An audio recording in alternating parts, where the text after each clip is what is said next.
Now we're live. Oh, fantastic. Yeah, well, welcome back to... Well, there's your problem. It's a podcast about engineering disasters, and it has slides. Except it's not. It's the as yet unnamed stream. So the work in progress is... Yeah. Hello, everyone. Come one, come all, come in general. This is Funtime Politics podcast with TopNotAnalysis. My friend... Bandanna Man. Yeah, Bandanna Man. And the one and only, our first ever guest, Erandor The First. So, yeah. Please ignore the anime profile. There's pronouns. Okay, pronoun check. He, him. Okay, it's a hi, I am Bandanna Man. My pronouns are he and him. Yay, Arendor! I'm Erandor. I'm not going to reveal my true name because... That's absolutely fine. I don't know it, and he swore to secrecy. Yeah, that's just a pronoun check. Yeah, he, him. Awesome. Gravy. So, yeah. Welcome to the stream, everyone. So, yeah, I guess a little bit of, sort of a bit of background, in terms of my I guess we'll do little summaries of our own makes sense. Thoughts, politics, things passing around the peace pipe, and then we'll go on, and then we'll go from there to whatever else feels cool to talk about. So yeah. I am TopNotAnalysis, YouTube reviewer, video essayist, talkie man, and in terms of my politics, I'd say that economically, I'm largely agnostic but left-leaning, largely on the basis that, at least as far as I'm concerned, it's pretty easy to just think of money as, numbers on a graph in a computer in Fort Knox somewhere, whereas in terms of, social-related issues, general poverty, LGBT rights, anti-racism, all of that stuff, I lean extremely more heavily on, at least to my knowledge, the internet left, essentially. So, that is me. I am a self-proclaimed authoritarian leftist, eat the rich. I long for the day when just when we have this a French Revolution thing going on, just everyone storms Jeff Bezos' house with pitchforks and torches and steals all his shit and chucks him in a gutter. Fuck him and fuck you. Mr. Erandor. My end, in all honesty, I don't really know. I consider myself, of all things, radical centrist. Or radical centrist, no less. Yeah, because I pick and choose what I damn well please across the entire spectrum. Well, as long as you've chosen some based trans rights representation, we're here for it. In terms of general stuff, economically, I'm probably for the economic. I like the welfare state, but for the most part, I tolerate capitalism.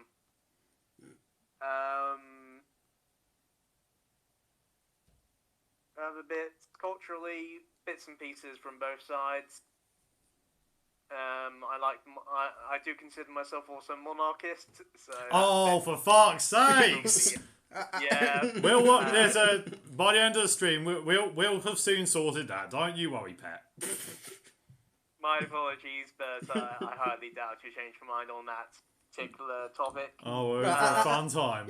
A girl can dream. Yes. As for other bits, supportive of LGBT plus. Awesome. So that's a bit of cultural leaning on the other side.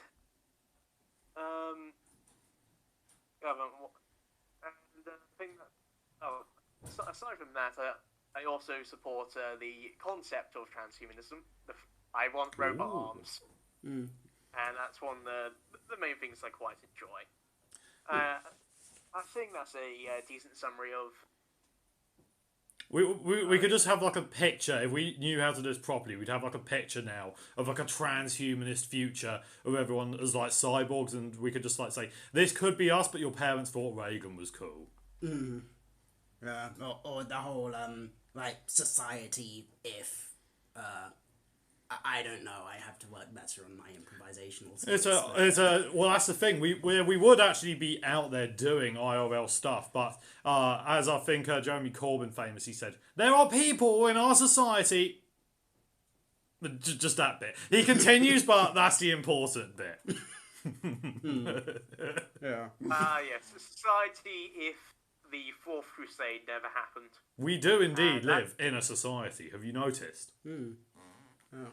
I've got a meme somewhere that's a perfect response to that, but Or chip I in whenever you find it. Search deep into my library. It's deep into the library now. Ooh. It's through the hallowed corridors of the meme stash. Yes, And that's why. So we're here today to talk about trains and things, and remembering that I'm not Ross from Well, There's Your Problem. So yeah, I guess I mean okay, so I guess like going a bit onto the economics, just because I mean this is I'm sorry, I like both of you guys as human beings and friends first. At the same time, I do kind of have to learn things regrettably, and if I am going to do it, then it's going to be from people who seem to know more about it than me. Which admittedly doesn't take a huge amount, but you know what? Everyone starts somewhere, everyone has a beginning. Because remember, kids, learning things is based. Yeah. Can I interrupt just Absolutely, go for it. Just so you know, you are live, but yeah. Okay. We won't reveal your I name or was going to do anything. a bacon and tomato sandwich for you guys. Oh, it's based. Sound good? Yeah. I'll skip out on the tomato, but our bacon sandwich is gravy. I like it. Thank you. What is it you drink, Michael? Is it Stella? Stella, yeah. Okay. Always. Yeah, thank you. That was Mumsy One. Friend of the show. Friend of the show. Fascinating interrupt. But yeah, as I was saying, so pretty much okay, like as far as I'm aware, because like again, like economically agnostic, like if we can't get socialism, which I mean, to be fair, I think is possible and could be good, but at the same time, you know, democratic socialism, that's a fair enough, like, you know, close enough. Otherwise known as cuddly capitalism. Yeah. Capitalism with a human face. So, yeah, so I guess, like, considering that, at least on terms of that, I think that's something that you guys could discuss, I guess. Absolutely. Yeah, so I guess why, let's start with, Erandor, like, I suppose why, could you summarize, what you think are some of the good parts, and maybe also, do you have any reasons on why, or any thoughts on why, correct me if I'm wrong, but do you prefer that to straight up full on socialism, leftism, and if so, why? The one problem, quite often enough when I'm siding with stuff, I try to look at the past a little. I'm not as... It's typically because I'm more knowledgeable on stuff on history than I am with current politics. The reason why I lean towards the social democratic sort of area for the economic side is, firstly, why I'm not going full on with socialism and is there's no particularly good examples from here. Sorry, could you repeat some of it? You were cutting out a little. My apologies. I'll do a quick adjustment to my mic sensitivity. Yep, all good. Well-known friends of the show, Erandor's microphone. I do get complaints about the mic occasionally from other people. I've just turned up the sensitivity. Alright, so overall, I am of the opinion that in terms of full-on output, I think I from what I draw upon, which are typically examples from history, capitalism does produce more value, or that's the conclusion I've come to. However, that's why I don't lean fully socialist. However, its one really big failing is all the value it produces is kept to the upper stratas. So it's there to produce value, but then mechanisms will exist to get that value, and bring it down to the middle and lower stratas. And that's my sort of general justification for why I lean social democrat for economics. I mean, I would interrupt, but I know it's your stream. I don't want to take it over. So. Yeah, well, but okay. I mean, I guess, yeah, again, like, you know, passing the peace pipe. Okay, so, I mean, I guess, in terms of, like, capitalism, like, in fact, we've both, like, heard this around, like, you know, capitalism breeds innovation, usually, but I guess, like, value as well, which I don't entirely deny, you know, however, I suppose in terms of capitalism generates value, which specific, like, good, valuable things do you think is that capitalism specifically is responsible for? Because, I mean, just because, and like, for me personally, like, at least, again, based on limited knowledge, I don't think that capitalism is, like, the sole, or not even the sole, but, like, the main driving force behind innovation, because, like, there are, like, perfectly reasonable ways that we could have gotten, like, phones and technology and all of that stuff necessarily without, all of history.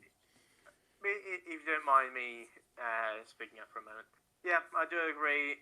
With the innovation side, I'm well aware that most sort of technology, or meaningful technology is still being produced, is still being developed by government or government grants. And I do look at the absolutely ridiculous things that certain particularly wealthy individuals try to put forward as innovation. Yeah. Oh, it's gonna be a fun time. That's gonna be a fun time. Yeah. There's many things that many of the ideas they spout are complete and just utterly Jabberwocky. Yeah. Yeah. Yeah. Like. But, sorry. Go ahead. Oh no, like I was going to say something else, but partly lost my train of thought. But yeah. I'll jump back in when you remember it. Hey, Kurt. He's talking about Elon Musk, guys. Like, hey, Kurt, let's be fucking real here. It is a swearing friendly podcast, yes or no? I should hope so. Awesome. Hey, Kurt, because I got a lot of fucking swearing to do. You know what grinds my gears about Elon Musk is legitimately like we all know about the loop in Vegas, and also plans for the dugout loop. And the Hyperloop, a lot of loops going around. Yeah, it's driving me loopy. Yeah, because because we all know why it is. He doesn't actually want to fix traffic by doing this. Like, this is because have you noticed that all like the loop and the dugout loop both involve like the vehicles are Teslas. Like these are very complicated, like very extra schemes for him to sell more cars. And all of it in the name of like preventing actual public transport from being a thing. Because They say, "Oh no, Elon Musk is super awesome. He's gonna make the Hyperloop. It's gonna be a super fast train. It goes super fast."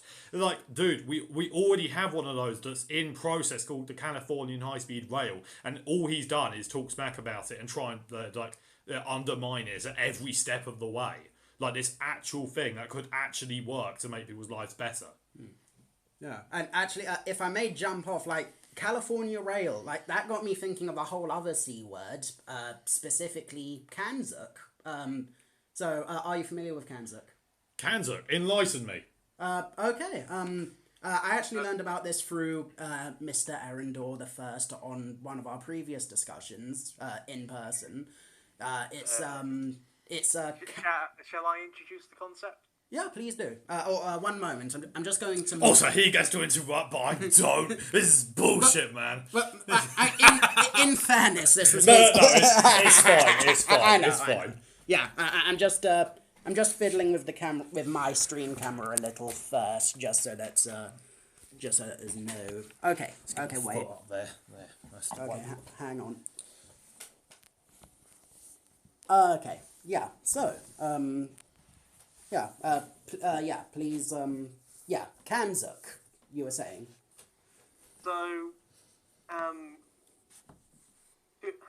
merely, I'm supportive of the concept for different reasons, and it's generally supported, or those who are currently pushing for it support it themselves. But it's the concept of Canada, Australia, New Zealand, and the UK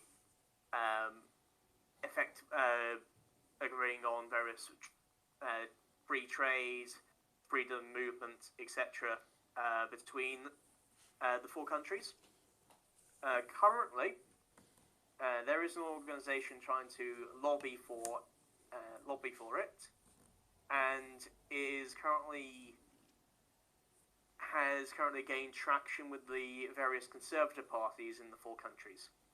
At least that's my current knowledge on its progress.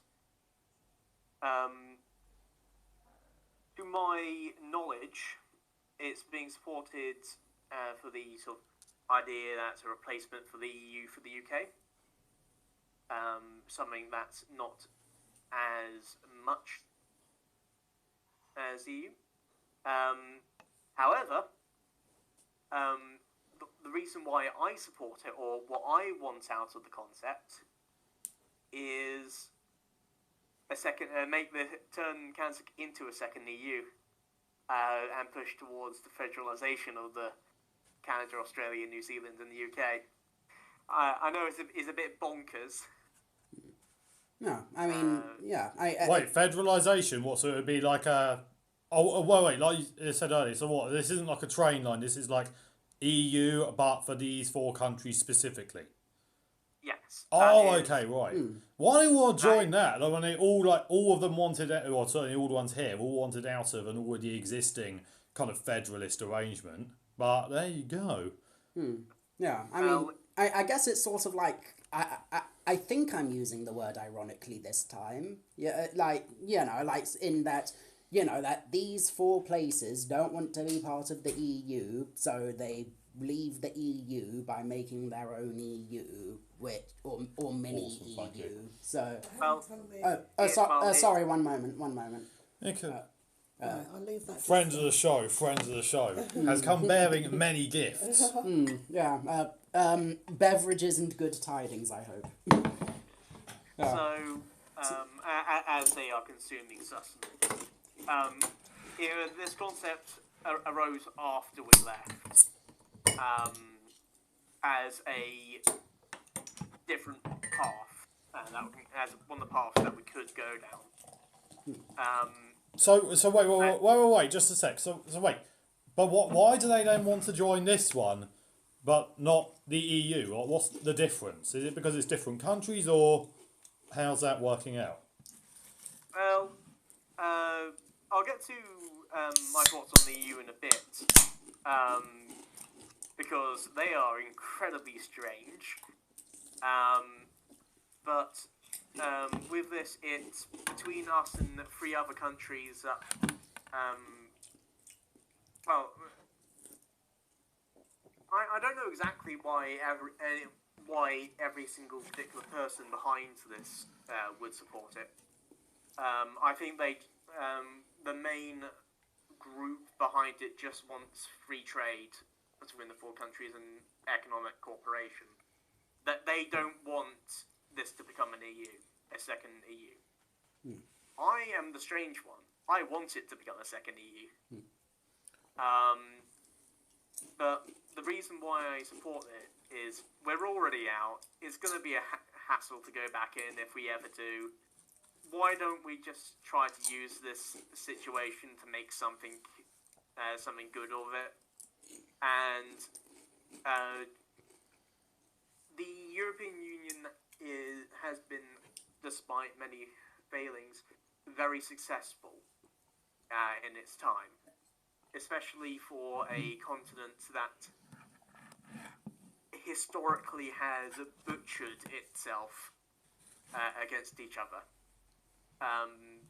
And taking a group of dozens of countries with dozens of languages and vastly divergent cultures and getting them to cooperate. But 350 million French fishing, 1984, Vuvuzela. Meanwhile, my thoughts are if the EU could be what it is, then what if you take four countries who share culture, or very similar cultures, share a language, and share a head of state, and have them cooperate in the same ways? Imagine the goods that could be produced from that. I suppose it does also help that they're all like hundreds of thousands of miles away from each other, so you wouldn't get the endless complaining about French fishing rights in the English Channel. Oh, so shenanigans indeed. Yeah, and also and if I may, like, very briefly, like, interject before carrying on, like that also reminds me of this one brilliant thing that Abby Thorne, whomst we stan, Friends of the show. Oh, we stan. We stan. Most thoroughly stan. Yeah, sorry, but like going back to Abby Thorne, she did a really good of Philosophy Tube fame, YouTube.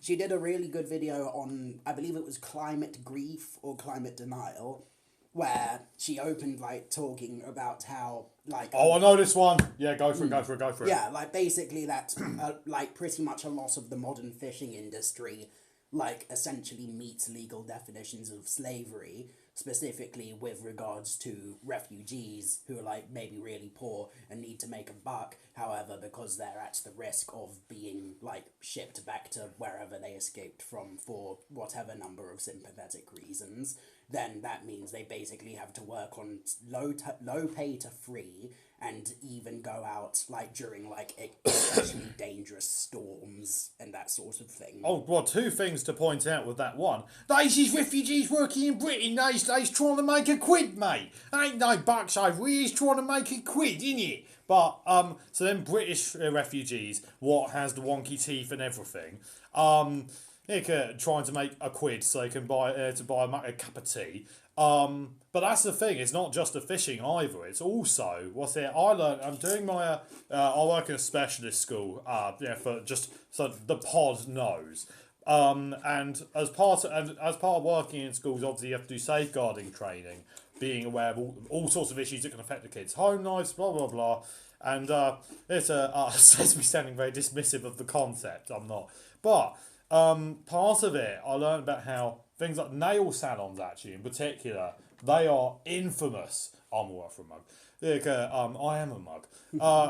Nail salons, in particular, are infamous for exploiting refugees, asylum seekers, paying them under the table in extremely bad conditions. And to loop this background onto capitalism, this is the thing, like It's people say like true communism's never been tried. Dude, true capitalism has never been tried. You know why? Because like if you were to actually do full on like Thatcher but like even worse capitalism, then you'd be all about having like illegal refugees over, because they're a perfect source of completely expendable labour that you can like absolutely abuse to shit. But they don't, because that involves having lots of brown people coming over. That's the thing. That's the thing, isn't it? It all falls apart there, doesn't it? Yeah. Or as I said in one of my plug. As I said in one of my comedy shorts on YouTube, here's a made-up philosophy. Post-bigoted anti-xenophobia, wherein you're incredibly in favour of open borders because as far as you're concerned, the West doesn't deserve to live if it can be brought down by taking more brown people in. Yes, King! Yeah. Yes! It's a... So, I'm sorry. We will get on to Nazi bashing later in the pod. Like, we are covering many, many things, and that's I'm particularly looking forward to. Bring it back, This was somehow related to the EU. I can feel it. We're talking about CANZUK, was it? Like CANZUK, conservatives want it. Refugees. And fishing. And that all the things. And that it would be nice if, or Erandor's at least, it would be nice if CANZUK became a second EU, and that could be good. Like possibly, maybe, like.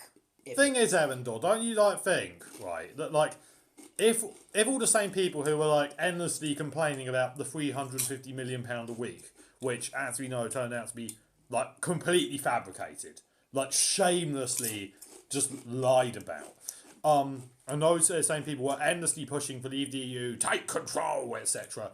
But if those same people are then all about this other EU, shouldn't that be kind of a red flag almost? It's like, wait, haven't they surely got some kind of ulterior motive here? Well, again, I need to once again reiterate that I'm wanting a different thing out of the same concept as they do. I suppose so. Yeah, and I suppose, and again, this is just speculation, but, I mean, if conservatives want CANZUK specifically because it would be a high chance of, sort of social politics, if there's a lot of, legalised queerphobia or sexism or whatever, and then that might be why they want it. But that's not going to happen. Canada and New Zealand in particular, but New Zealand especially, is very progressive. There's Australia, not so much. Possibly... either Australia or India, between them, are the most racist countries on the face of the fucking earth. So, I'm just saying. I mean, in terms of India, no tea, no shade, and not to do. I can't be racist because I have a black friend with Indian people, but I do have Indian friends who have told me some horror stories about, largely specifically sexual assault, culture in parts of India and Mumbai. Oh, legend! Thank you so much. You're welcome. Yeah. I've slightly lost my train of thought, but yeah, but hopefully, okay, if maybe this could be a Trojan horse for conservatives to accidentally become more progressive. I guess, who knows. I think it'll just be a part of a large tax dodging scheme of some kind. It'll be freedom of movement for all the millionaires and everything. You know it will be. Well, what do you think about that? Erandor, you online, yeah? Oh yes, I'm still here. Awesome. Oh yeah. Yeah. So CANZUK, it might be just used as another law for the rich, etc. What's your thoughts on probabilities or anything about that? Sure on how it will progress down that way, but then again, let them set up what they want. We can always hijack it later to make what we want of it. Based. Hell yeah. Power to the people. As I was gonna say, now my thoughts over to my current thoughts on the European Union itself. I voted in the referendum all those years ago. It was the first thing I was ever able to vote for. Admittedly, that's now just effectively said my age. At the time, I voted. You're assuming that the people watching this can do maths. You're fine. Yeah. Carry on. Very well. At the time, I voted Remain. Admittedly, now, with my 4D chess that I'm operating on in terms of international politics, I would switch to Leave. Because us leaving strengthens the EU. Go on. Okay. So, before we left, the EU had 3 major countries. Us, France, and Germany. Of the 3 of those countries, France and Germany both wanted to push towards federalisation. They still do. We were the only ones, of the 3 major countries, were the only ones who were pushing against the slow progress towards federalisation. With us out, they can push towards what the ultimate goal of the EU. So now we're out of the picture, so we're not then blocking that kind of reform from happening. Yeah. Oh yeah.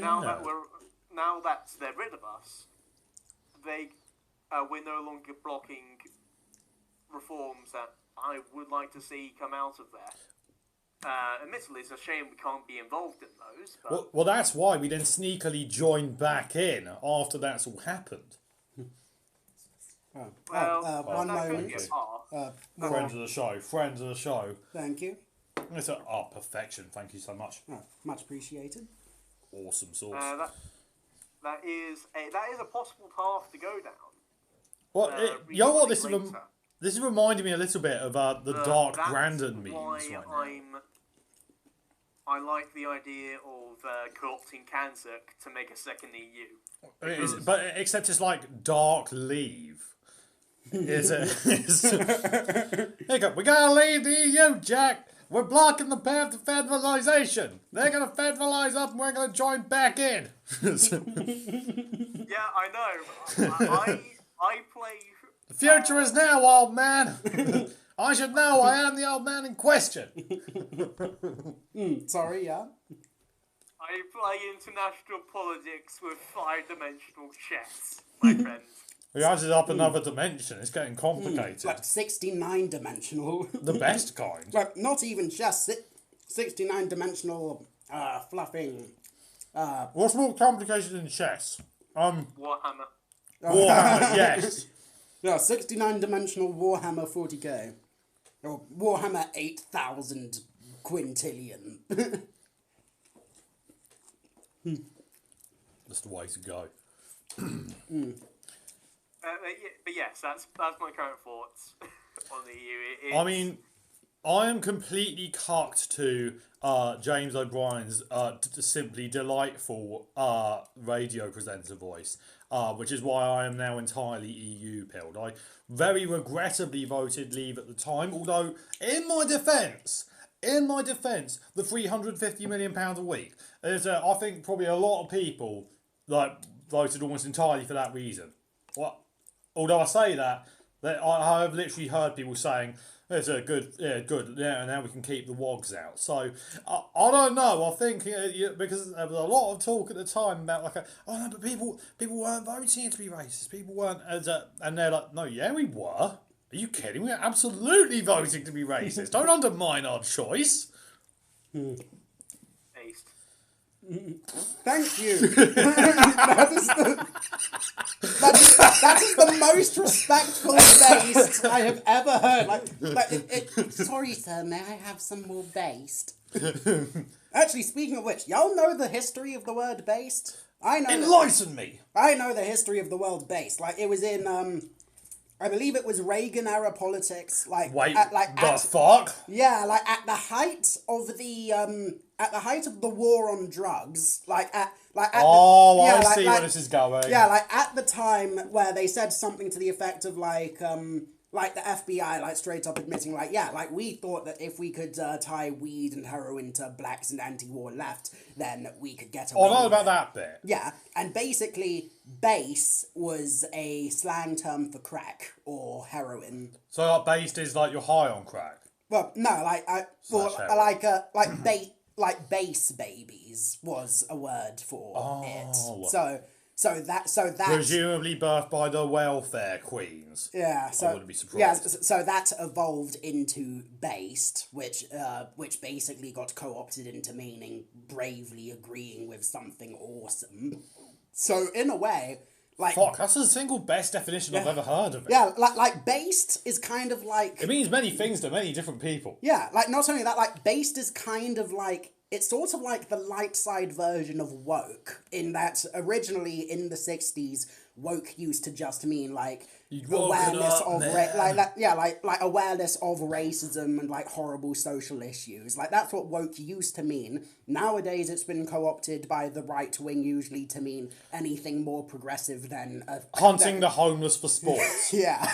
Video game has a woman in it, so who Yeah. isn't wearing a bikini, so therefore it's woke. Yeah, so basically, like, from that, like, just like how woke was a cool lefty thing that got turned into a right-wing insult, based was a right-wing insult that got turned into a cool lefty political thing. So that was kind of cool.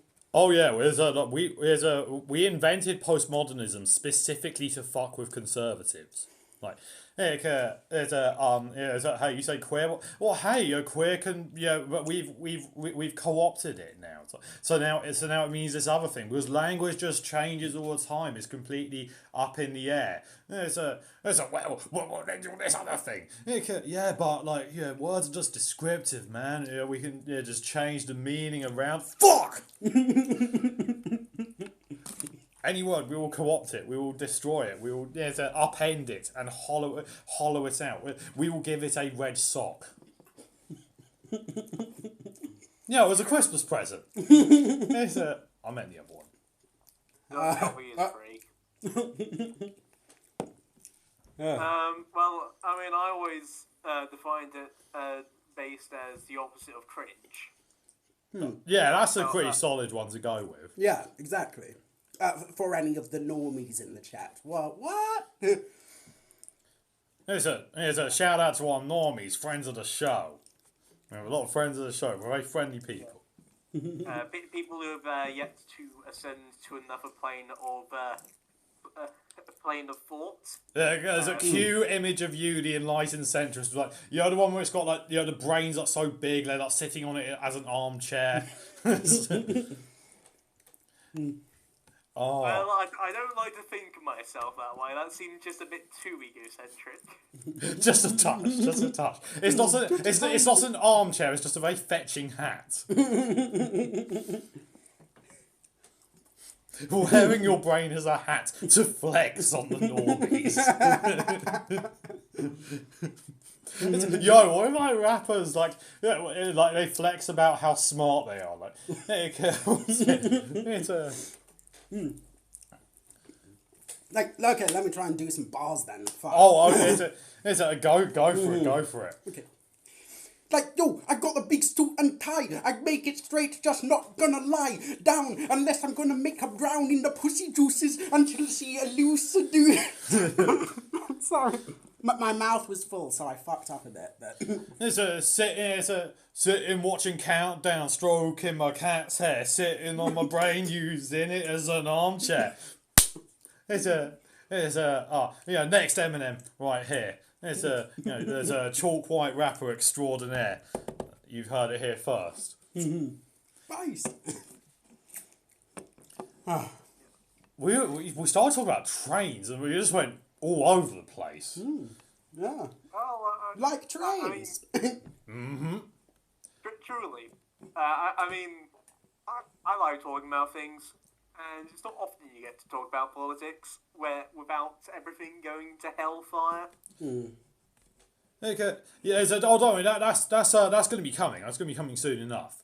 How about so how about then? Like, what policies would we immediately want to see implemented, like within like a kind of 5-year term? Although seeing about the example what the Conservative Party setting lately about maybe like a month and a bit term. It's otherwise known as an iceberg, as a lettuce, as it's otherwise known. That was the single most based thing the Daily Star ever did. Like, it's probably the only based thing, but it was based as fuck nonetheless. It was an incredible joke. So good. In the 5-term basis, I would batten down the hatches and try to wait out the storm that's currently going on. Overall, unfortunately, I have to say this. We're in crisis years at the moment, so there's not really much I believe that can really be implemented apart from weathering all the shit going on. Putin's war in Ukraine. Like, no, wait. It's also, Putin's appalling war in Ukraine. And although our terror, like, because okay, without giving away too much, I do a security course, and like we actually briefly talked about the different terror threat levels. And, like, apparently at the moment our country is at threat level substantial, which is, like, the second worst at the moment. Holy shit. Yeah, so, like, pretty much, like, like, I mean, we're relatively, like, I mean, I say well off, like, we're not rich or anything, said, Hassan Piper. Well, like, we're doing okay. Yeah, like, we're at least, like, relatively safe / comfortable. Yeah. However, like, apparently, like, assuming that this level is accurate, then, it's good to, not just use your own experiences as the measuring stick. That's all some Dunning-Kruger stuff. And, yeah. I've just checked. We are at substantial, but substantial is actually the middle tier. Oh, I see. We have low, moderate, substantial, severe, and critical. What would have to happen for it to be critical? Although, incidentally, if it does, I want Penguin Z0. I want him to comment on it. Okay, well, seeing as the threat level is critical, I figured this would be the perfect time for me to comment on it, because that's kind of my name. This is what I was born to do, basically. Yeah, so I was putting on my pants one nipple at a time. You've got it down. You've got the voice down. And I thought, whoa, holy shit, they're going to stop all the Russian slap fights. But no, those guys, COVID didn't stop them, and this won't either. Yeah, so they're going to be slap fighting during the apocalypse. Everyone's going to be running around for the last barrel of oil, and they're still going to be doing a slap fight over like the hollowed out carcass of a car or something. Anyone who doesn't watch Critical is not going. That's going to go completely over their heads. Admittedly, I am watching it, but I'll probably take the time to. But yes, overall, the conflict in Ukraine is an absolute. No, you tragedy. forgot. It's the appalling war in Ukraine. You always have to say the appalling war in Ukraine. Yeah, it's like the Scottish play. Yeah, but there's a bunch of other shit that's on the brink. There's possible conflict between Ethiopia and Egypt in the near future over the dam.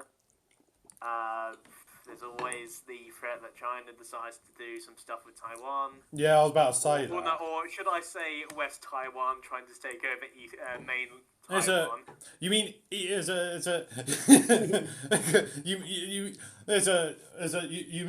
you mean East China, okay? Like you have like China and there's East China. There's a little breakaway state. That said, though, I think actually that's a fair point you make though, because like I'm kind of thinking like as much as it would have been based as fuck for Corbyn to get in 2019, although incidentally with that, if I might riff a little bit, like I was even thinking the other day like how I'm feeling actually kind of fucked about Corbyn, right? And not because he didn't get in, but that, but mostly because he was going up against an actual fucking clown and still lost. Like, it's like how, obviously the famous example, Hillary Clinton lost to the single most unqualified, there's a bigoted fucking candidate on the face of the fucking planet. Like, there's the most crass, unprofessional charlatan that has ever been in politics, probably either before or since, and she still lost. I feel that same kind of anger about how Corbyn lost, because he wouldn't come down on any decisive opinion on the EU. He was just sort of wussing out. He was pussying out, trying to be above it all, trying to be an enlightened centrist, you could say. And so I see the bad in both sides of the conflict. But while he's sitting on his armchair, his brain armchair, meanwhile he's just hemorrhaging votes left and right, literally, to either Lib Dems or Conservatives, and fucking lost. But I actually think Starmer could actually be exactly what we need right now. As building the leftist as a Vuvuzela 1984 country that we all want. Because he very much comes across as competent, regardless of anything else. He very much is competent. Even if he's just a competent steward of capitalism, if we given how badly it's gone for the Conservative Party at the moment, given that Liz Truss fucking speed ran destroying the economy, single-handedly, and then nopes the fuck out. I'm gonna go now. But if we're in a perfect pork markets, cheese, appalling war in Ukraine. But if we can get the Labour seen as the party of sound money and sensible stewardship of the country, that's going to be a huge fucking thing. That's going to be the single biggest boon to the best thing that could ever have happened to us. If we can get that to be the safe option, the one that someone who's I'm not really sure, I want to protect my mortgage, I'll vote Labour, they're sure to keep it safe for me. That's this, because if you can get the fucking people paying their mortgages on your side, you're on fucking easy street, my dude. And that's the thing, Conservatives lost the mortgage voters.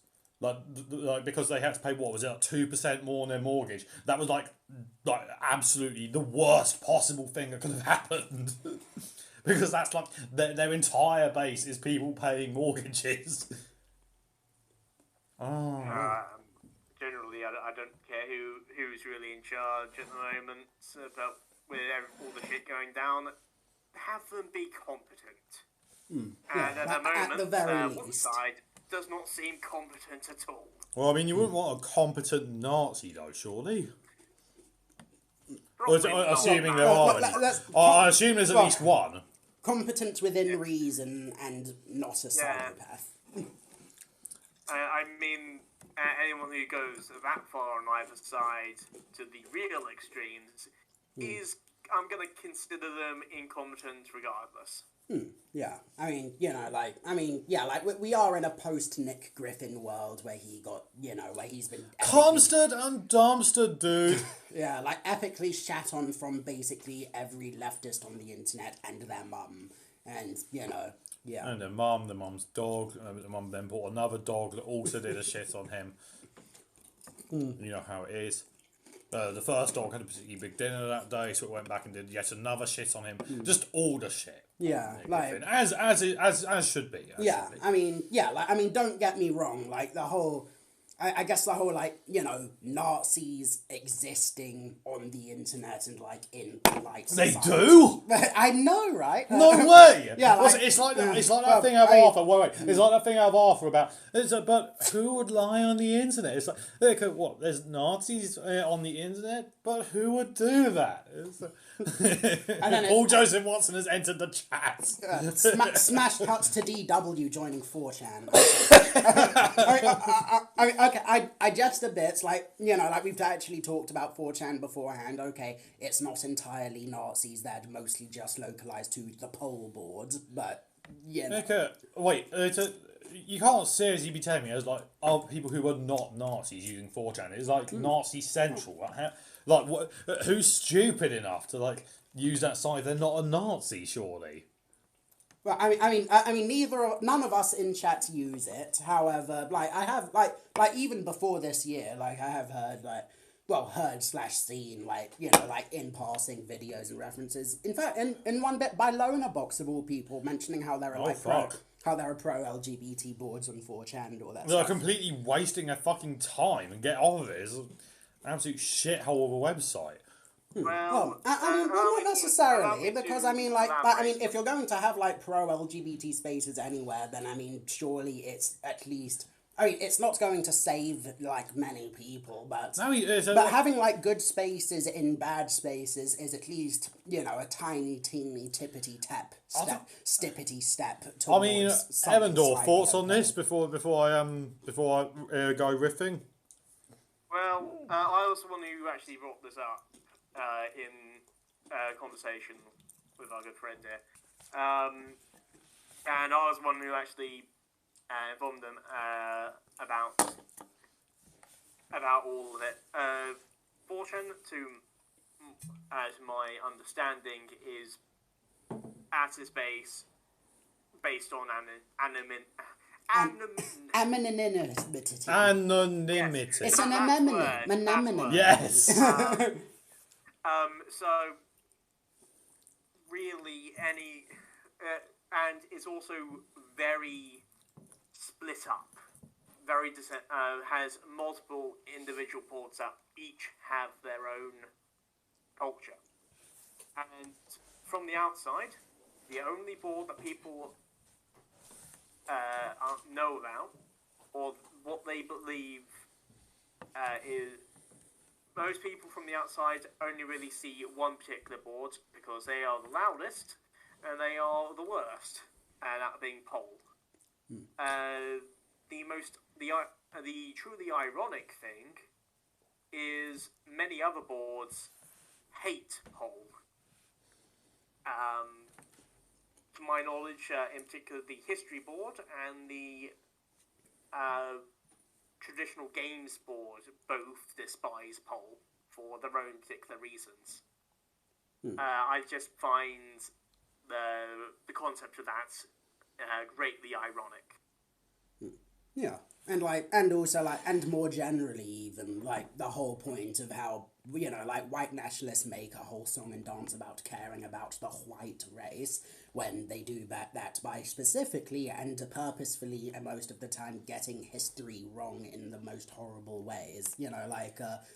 For example, again, I'm sorry, I should know more about UK political history, but I apologize.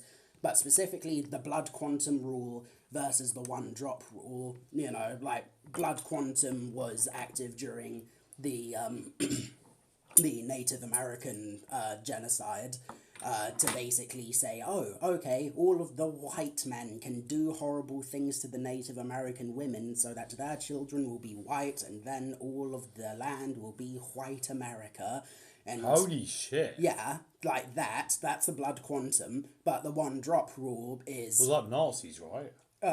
Nazi. I mean, it was Columbus at first, and then, and then just like early colonial America, basically. And, so that's the blood quantum. The one drop rule is anyone who has even a single drop of mixed race DNA is non-white.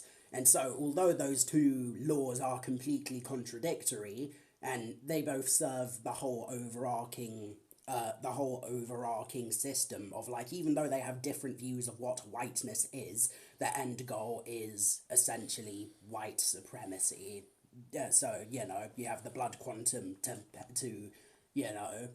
do horrible things, and you have the one drop rule to let you have more slaves when you do more horrible things, and also and very briefly before passing on the pipe again, in terms of 4chan largely being infamous for being essentially the biggest hellhole on the internet and the universe, I think at least based on my limited knowledge, that's fair enough. However, at the same time, that sort of the stereotype of 4chan being so hilariously cartoonishly evil is at least it's okay to be somewhat worthy of wary of that because of the incredibly horrible effects that echo chambers just as a whole have on political discourse in general and internet living as a whole.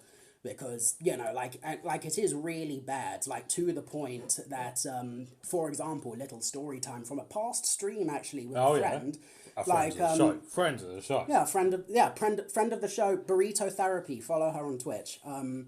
Yeah, like we talked earlier, like before a stream, about how basically her dad had heard of had heard, either dad or grandpa started hearing of Andrew Tate, and basically was only exposed to most of the like the sort of the mental health good parts of it, and then some of the bad stuff starting to sneak in more. And so she asked me, like, hey, what do you think of Andrew Tate? Like, I mean, I know he has some bad things, but a lot of what he says seems to be good.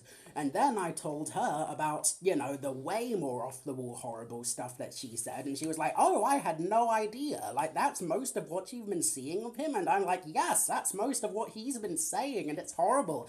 And he's, you know, done a whole ass, like, you know, like grifting scheme called Hustlers University. Hustlers University, yeah. Yeah, and, you know, and he assaulted a woman on stream and, like, all of that horrible stuff. And she had no idea, purely because, like, for various reasons, like, some people are more tuned into certain information pools than others. Also advocating pimping, let's just bear in mind. That, Yeah, if your girlfriend's on OnlyFans. Yeah, like we are pro-sex worker in this pod. We are indeed. Yeah, with that said, sex workers' rights, no to pimping. He's holding me. I am the sex worker in question.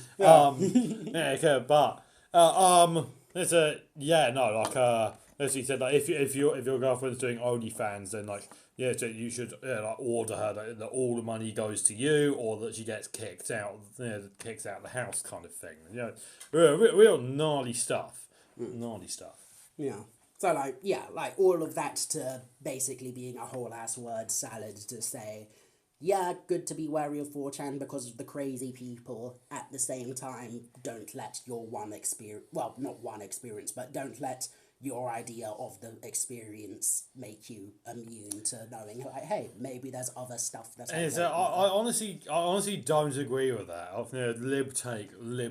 And I'll say why. Because it's like, it's one thing, like, and I was thinking about it, it's like, if YouTube, right, has Nazis on it, a lot less now that, James Allsop and Mark Dice and a bunch of them, Mark Collette, all of those fuckers, they all got kicked off it.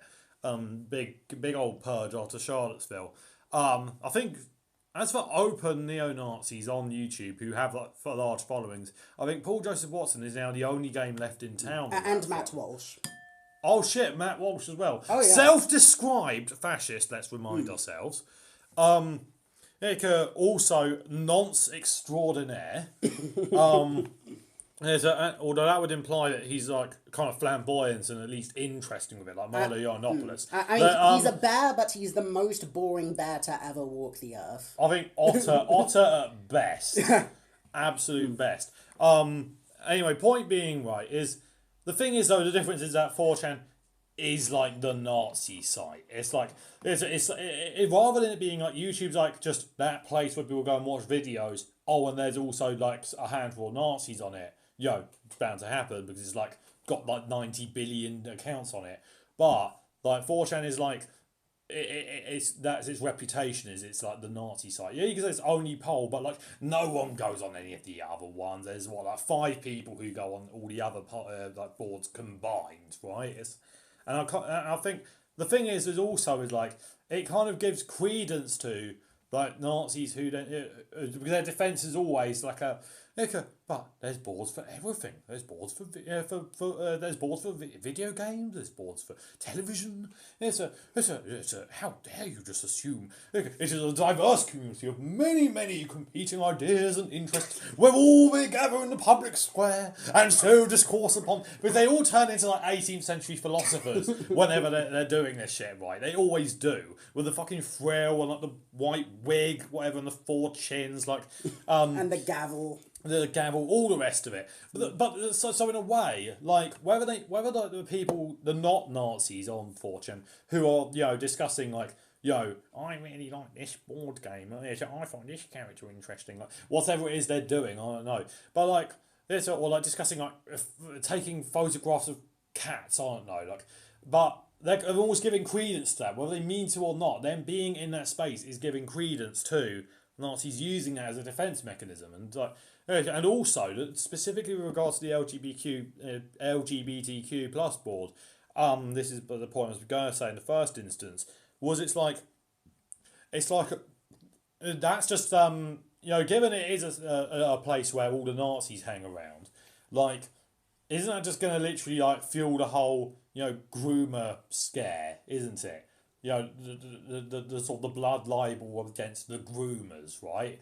Yeah, I don't know if there is like a trans friendly board on there. I assume there is at least one. If you then have like a not particularly well passing trans woman posting like posting a cute selfie or whatever, and she's doing the fingers like that, and just vibing, doing the head tilt, like you just know that picture's gonna find its way down to poll, and they're all gonna absolutely say the most heinous shit about that. So I kind of think it's like no, you get off that place. There's like a billion other places on the internet. Why are you there? Like just get off it. Leave the sinking ship. And it can go down the way that Kiwi Farms did. Yeah, which I have red-pilled my good fellow sire of the realm on before, so yeah. Yeah, I'm a bit of a crazy person. Like, multiple times in some of my streams, I have straight up said, hey, Kiwi Farms, I'm autistic, come get a piece. Because I clearly... I guess I want to die, apparently. You have chosen death. Then you will die braver than most. I'm sorry.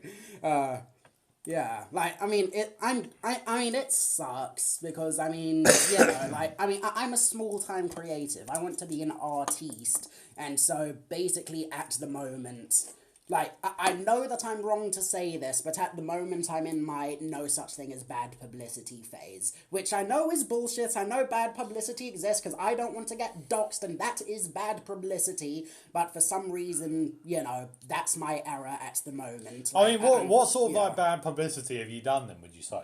I mean, in terms of bad one time I made like a relatively off-color joke about Jeffrey Dahmer. And, go on. And then immediately after, like, no, I'm not finishing that sentence because I felt dirty just saying it. It's probably on part of one of my highlights. It's a land of contrasts. Mm-hmm. But yeah, like. Oh yeah, if anyone ever says the whole like there's no such thing as bad publicity thing, okay, go on your podcast and say this is an example of a bad thing that you're not supposed to say. Don't think this. I'm gonna get clipped and shipped. What's it? But it's like if you said as an example of like saying it would give you bad publicity. I really like fucking children. Like that's there's no such thing as bad publicity. I think we might have found it. It's Milo Yiannopoulos found it. Erandor, you know about all that, right? The whole Milo Yiannopoulos saga. Where's he gone? There you are. Yes, I'm still here. The thing is, with how I act online is I stay out of most of this drama and most of this shit, no matter what is happening. Some may consider me a coward, but at the same time, the whole reason why I consider myself a radical centrist is because it means I can blend in with anyone. Yeah, and to be honest, like, that is kind of a superpower in a way. Like, I, in the past, have joked about how, like, oh, I'm white passing, but I'm mixed race, but I'm white passing. Like, if I wanted to, because my following is still pretty tiny, I could just go to a clan rally and mask up, and they probably wouldn't be able to tell me apart. Like, that's to be honest though, I think if you, I think unless you were like in a particularly stupid branch of the clan, like you'd probably get let in and even invited in, because they could then parade you around as like the one good brown person, like they could drag you out like, look, we're not racist. Here's our mixed friend, Yeah, and I guess you'd be like, I sure do love slavery. No tea, no shade, but I do know a Greek Nick Fuentes, let's say. Oh dear. Yeah. Actually, Nick Fuentes himself, he's like Latino, isn't he? Yeah, yeah. he's Actually, Spanish. it's Latinx. Like, if you want a gender neutral one, just go like Latin A. Like, Yeah. he's like Latin A. Yeah, right? Latin A or Latin. Latin A, Latin, like Hispanic of some description. Like, like he's bad. He's like a very committed white supremacist. Yeah, So, that's a whole ass can of worms. We could unpack this, but I'd rather just burn the suitcase. Or what's it our ContraPoint said? What's it when she was based? She had sure you could write a 9-paragraph thesis in your own blood explaining all the logical fallacies they've committed and exactly why their arguments don't hold water, but Won't you rather just eat a bowl of thumbtacks? Exactly that. Yeah. I'd rather eat a bowl of thumbtacks, shit them all out, and then eat the shit with the thumbtacks in it again. Yeah. Clipped and shipped. Boom! Blah! Skia! Clipped and shipped. Out of context, TopNotAnalysis. This is why I don't typically speak. You can't get clipped if you don't say anything. Taps head. I mean, I was tapping my head. We spiritually feel. No, you all you need to do, you need to turn that like the avatar animal. Is it Avatar. anime avatar? Avatar Mane. Is it the avatar anime? You need to turn them into like a. Do you remember rant signers from back in the day? I do not recognise the name, unfortunately. Okay, so for a while on YouTube, like circa 2014 through 2016, really, there was like 97 billion anti-feminist SJWs epically destroyed with facts and logic cringe compilations, right? And every last one, it would be like a video that says like a Anita Sarkeesian. Yeah, says that all men are evil. And there'd be and then there'd be a video where she'd start to say that's why there should be more equal representation in video games. And it would cut to like a background, and it would have like a little cartoon character that would sort of do various little funny faces and sort of folded arms and like. Oh, smacking forehead, oh my god, you're so stupid, or like thinking face, or like, epically own face, it's what? So you believe that all men should be eradicated from the online space, that we shouldn't even have our faces displayed in public, just reopen the gulags and invite me in then, Anita. And this is why feminism is against equality. Blah, blah, blah, blah, blah. And it's almost always some peculiar thing wearing a suit. Right? Yes, peculiar thing wearing a suit. Yeah. It's there was one that was an octopus wearing a suit. Yeah. There's a knight. There's a knight wearing a suit, armoured skeptic. There was what were some of the others? There was like a bear wearing a suit. And there was a teal deer doing the Pixar face. There was a teal deer. There was but yeah, it'd always be something like a pumpkin, a plate of mashed potato, as a rhino, as an alien from the planet Zog. Like whatever it is, is a walrus, whatever it is, it'd be some kind of peculiar thing wearing a suit with like a top hat and a monocle and looking smug. Like the only one we respect in this household is Reasonablest Bear. Reasonablest Bear, or his much more based cousin Ableist Bear. Who goes completely mask off on ridiculing Nazis. It's an extremely off colour way, but it's a one that we nonetheless steen most certainly. Oh, fucking ableist Bear, dude. You haven't watched Sean Skull, have you? Or have you? No, I do not recognise the name. Have you? Are you aware of like any content creators in this space, kind of in the sort of internet politics space? Have you had to name like some of them that you know of? I do occasionally watch stuff along those lines. I need to search through my massive pile of things. I have some of the YouTubers you recommended me a while ago. I could rattle them off while you look. Yeah, like Laser Pig does some funny some funny stuff sometimes. Kings and Queens, I believe, is one like sort of like historical, like history and politics based like analysis and that sort of thing. That's more full on, just pure. Both of those are almost fully history based.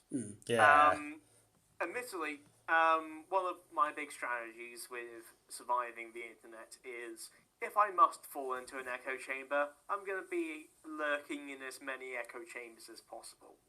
So, this is I'm talking about a channel that is the other size compared to you, my friends. Just the facts. Is there a channel called Just the Facts? Yes. Oh my god, it's the cringiest fucking name in the world. Oh my fucking god, I can just see it now. I don't agree with most of what he says. But if you wish to check it out, then TLDR News seems okay as well. TLDR News, but again, they're kind of more like just a generic news thing. It just happens that reality has a liberal bias, my dude. That's why it seems like a leftist channel, just for that reason. Yeah. Carry on. Sorry. If you had more to say. Yeah. I think that's the first one I can mention. I keep an eye on a couple of them, but I can't say off the top of my head. Well, have you checked in on, like, say, Bananas, Paul Joseph Watson, as he's known to his friends? I do sometimes. It feels like, keeping suicide watch for someone who's just not in a good place, who's not doing okay. Just got to make sure that my guy's still doing okay. We care about him. You care about ripping him apart because he's a fucking Nazi. Yeah, what? That's how I'm sorry. Just get them fingers in that arsehole and rip it the fuck open. That's how we're about. No, just don't get me arrested, okay? I do not support political disclaimer. I do not support political violence. I do have some thoughts I disavow. on that. That was the disclaimer for the police. For legal reasons, that was a joke. In all seriousness, if it can be done, non-violently, that's obviously how we want it. That is the ideal, and could possibly happen in the near future. Because to go way back to me, my introducees. I don't even take careful get like Jeff Bezos and that beheaded. Was not advocating. I'm saying that's like something that are people who advocate that. I'm not even about that, because if anything, I'd always make them like a glorious martyr.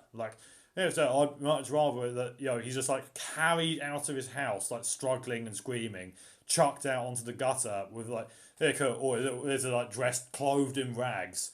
And he desperately scrabbles up the steps, runs to the door, and then it's like you say "Hey, see you later, boss," and they'll slam it shut in his face.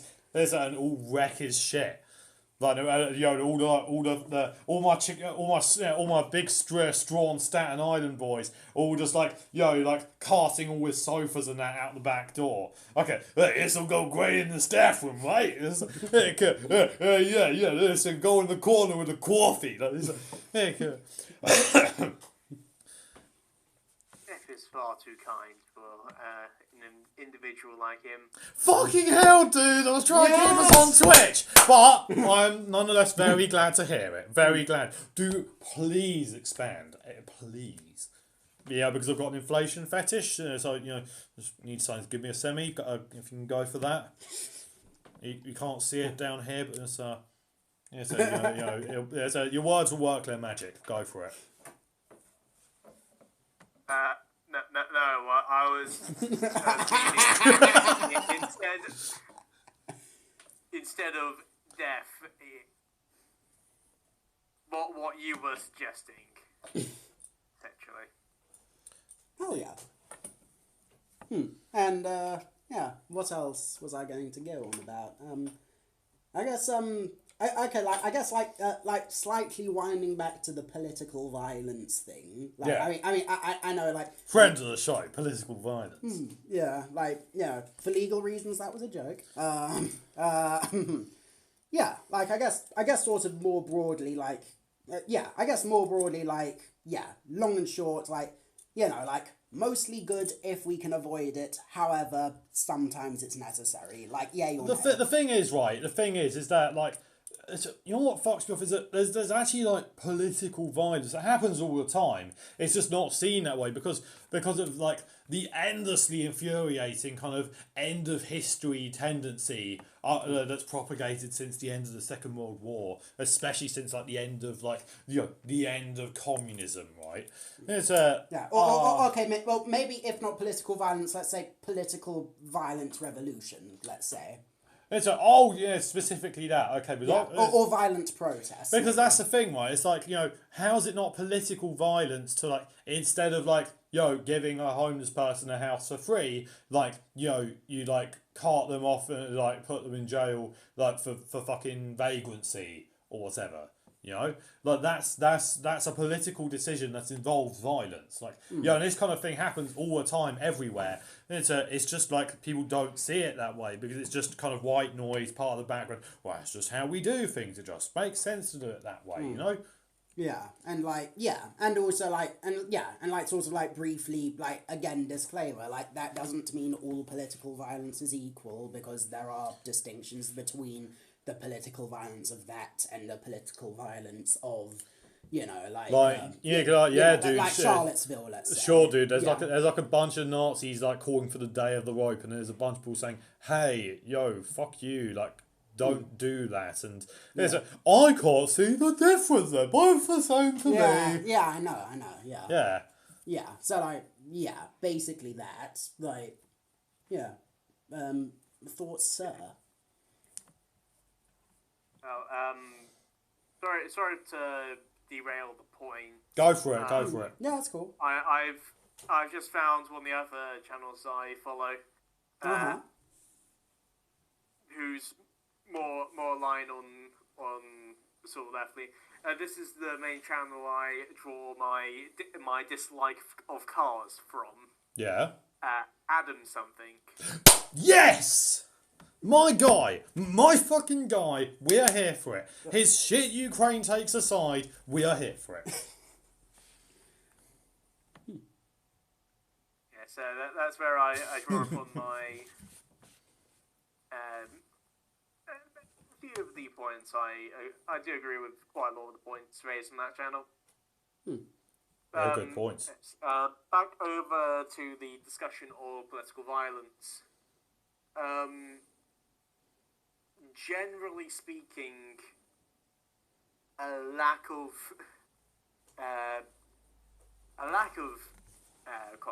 political violence and a lack of radical changes is typically a good thing. At least speaking from history, because that's typically a sign of a society that is at least healthy.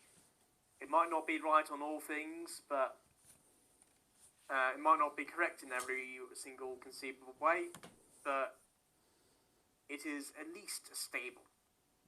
And some of the times, I believe that's as good as you can get, really. Yeah, like, hence why, last resort situation, basically. Well, it's like how acceleration, right? You've heard of accelerationism, yeah? Yes, Yeah. in certain ways, I mean, in terms of technology, I consider myself a technological accelerationist. That's why that's the agree with base the concept kind. of transhumanism. But- I want those robot arms. Because that's the thing, right? It's like with, like, the politics, accelerationism. It's there's a perfect meme about it. I saw through Vosh. Bad takes on a whole bunch of stuff, but I stand nonetheless. So what can I say? I'm a bisexual sub with a absolute thing for like deep radio friendly voices.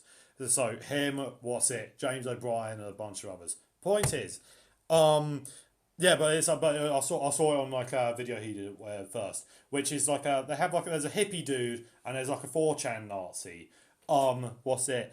And like the hippie dude says like, no way, dude. It's like you want to like tear down the system, man. Like, hey, okay, that's awesome. And he's imagining in his head like what he's going to replace the system with. He's imagining like free puppy sanctuary. There's a kind of thing, lovely sun shining. Nazi dude's imagining like the concentration camps.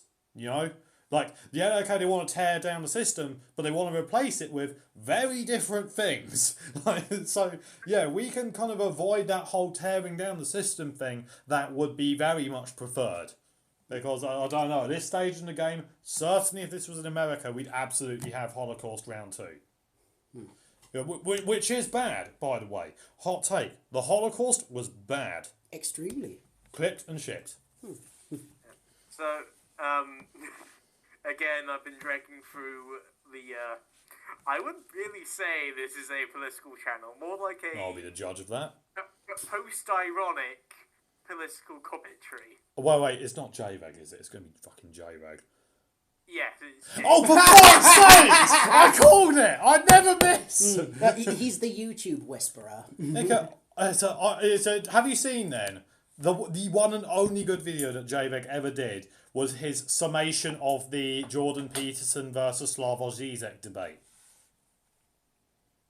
I haven't watched that one. I mean, admittedly, I watched him a fair bit a while ago. I dropped off watching him extensively when the content just became too much for even my 5D chess to understand.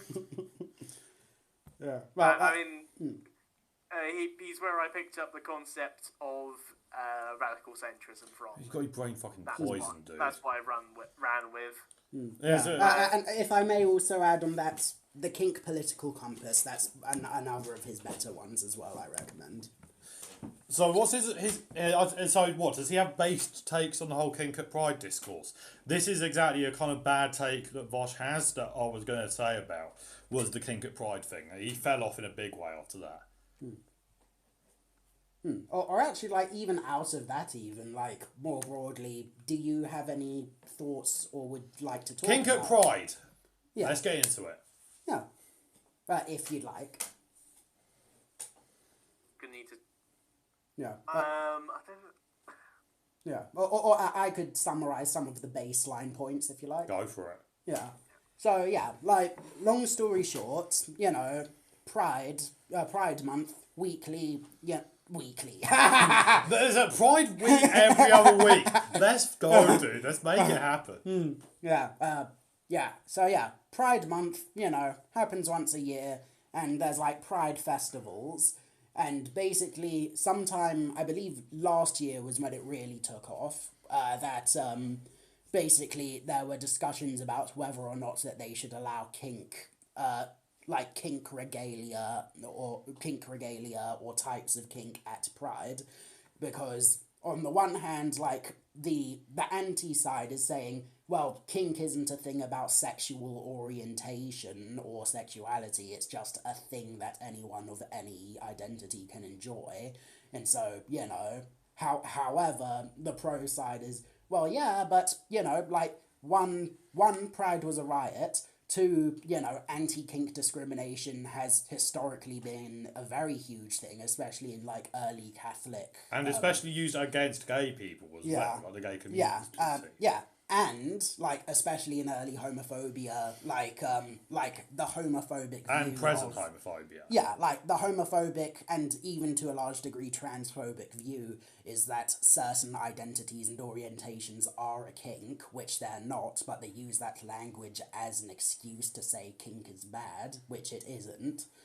And, so pretty much the main extremes of the kink at Pride discourse are either one church bake sale Pride, where you have, like, only two gay guys in a suit standing around, like, you know, like occasionally embracing every half hour while everyone else goes about their business. Oh, but they can't kiss because that's the thing. That is, if I might interject, like this is the thing, is that when Vosh first went on the whole kink at Pride arc, he was literally suggesting that Pride should be like a church bake sale kind of thing. It needs to be a welcoming space for like little baby queers where they can come and buy Pride flags and meet other gay kids, whatever. Like, dude. No matter you could already absolutely have that with kink at Pride. Like, I'm sorry, like the kid's not going to be fucking traumatized for life if they see a dude in a dog mask, like on all fours, being walked on a lead. Like, there's a man in funny costume, he's pretending to be a dog. Like, I'm sorry, they're gonna be okay. Yeah. Right? I hate to break it to you. Yeah. But also, pretty much my view is, okay, you can just have multiple festivals in the month. Like, you can have one section for kids, you can have one for kids, one for adults. Everybody's happy. I don't even agree with that. I really truly don't. Because it's all kind of like, and people say this, but acting like it's an unenlightened centrist. It's sort of like so we're accommodating everyone. But really, what you're effectively saying, because they're also saying that, like, the kink stuff should happen at night time. Like, so literally, you want to have it like shuffled off into the shadows. Okay, you go and do your weird kink stuff somewhere else. No, I think all Pride events should be open to everyone. If there's some kids who want to come along and do gay stuff, if there's some like kinksters who want to come along and do gay stuff, everyone in, more the merrier. Yeah, and I don't even have anything against that, but at the same time, I don't think having like one day and another the other day isn't horrible. Like, I don't think it's horrible. It isn't bad in my opinion, because. It's still going. How long are you planning on going for? I mean, how long have we got? Oh my days! An hour and a half. How are we thinking? I was just about to start by guessing in the middle of something. Like, Jesus. We'll give it an hour. Give it an hour. See how. Like just whenever. I'll go hard out at 5 o'clock. Yeah, like just whenever feels natural. Actually, probably before that, because I've got like an off-peak ticket. I'll just buy another one if I have to. On a Sunday. Okay. I'll just do that. We'll just call it whenever it feels okay to stop, basically. I mean, the earliest I need to run off is 6 o'clock. One more glass. I've got an armor-free unit that somehow I now run. If anyone here is aware of what that is. Oh yeah, where were we? Oh yeah, so your take on the things you've kind of heard. There's a lot of discourse. What's your take? Take on what? The kink at Pride thing. So we got. Oh yes. Really, I don't know. It's not a topic I believe I'm really qualified enough to speak on. Okay. Everyone starts somewhere. That's cool. I'm learning economic stuff. You're, may or may not be fully knowledgeable on your things, and, kind of like that with a lot of people. It's a land of contrasts. It is the thing, though. I posted this to Facebook one time, I think, during this year's Kink at Pride discourse, about how the thing is, Russian people, and Riley Gross-Rochon in particular, they can sort of say about it should be super sanitized, and it should be because otherwise conservatives they'll just look at that and they'll use that as evidence the queers are degenerate and filthy and shouldn't be allowed around children. So we need to make it super child friendly, by basically just sucking all the life and all the fun and all the gayness out of it. And but the thing is, is say you have your two, chalk white, middle class, respectable gays, who are happily married, respectable gay guys. If they then if one does a quick peck on the cheek, then that will get, the picture will be taken of that, and there will have been a child, within a mile of that happening, on the other side of town, and that will then be used as the gays, perverting our children, there is no standard of respectability that will ever be enough. It's my take on it.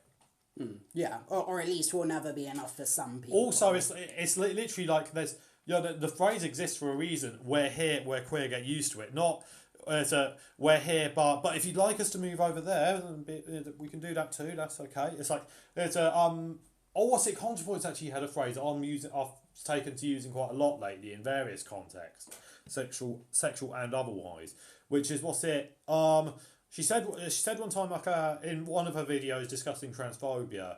And she said well, that's the thing, because I'm here as a trans woman, and that's just something that's happening whether you like it or not. Like, that's the thing. It's like, okay, that's the whole point of we're here, we're queer, get used to it. Like, well, we're here, we're gay, we do kink stuff like that, and but no, it's not negotiable. We're not moving away somewhere. We're not doing it under cloak of darkness, away from your precious fucking children, kind of thing. Like, this is just a fact of life that you will have to live with. Like, you are like, okay, you've got to move out of the way then. Like, we're here, we're not moving. Oh, what's it? As the Jordan Peterson quote, isn't here? Well, I'm sure you would not appreciate it being used in this way, but what's it? Is he was doing one of his many rambling. Yeah, here we go. He was doing one of his many rambling, and the wise man said to the fox, and the fox saw a chicken crow at dawn, kind of long rambling, vaguely Eastern European folk tales kind of thing. There was one time he said something like about. Okay, for due credit, that one was off Hassan. Hassan, did that one. But he said when all the world is against you, you must stand firm like a tree and say, no, you move. Up No. yours, walk, Morris. We'll see who cancels who.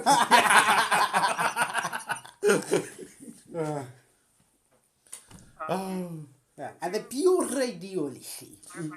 I would say, playing devil's advocate for a moment. Of course. Go for it. A slight counterpoint. Amelia, reiterate, I don't believe myself qualified to speak in detail, but it's not conservatives that the concern should be about, because they're going to complain no matter what. The concern should be about the people in the middle. How far can you push before you turn them to the other side? Because there are people who there are people who want far left or far right. There are people in the middle. The silent majority. Their support is important.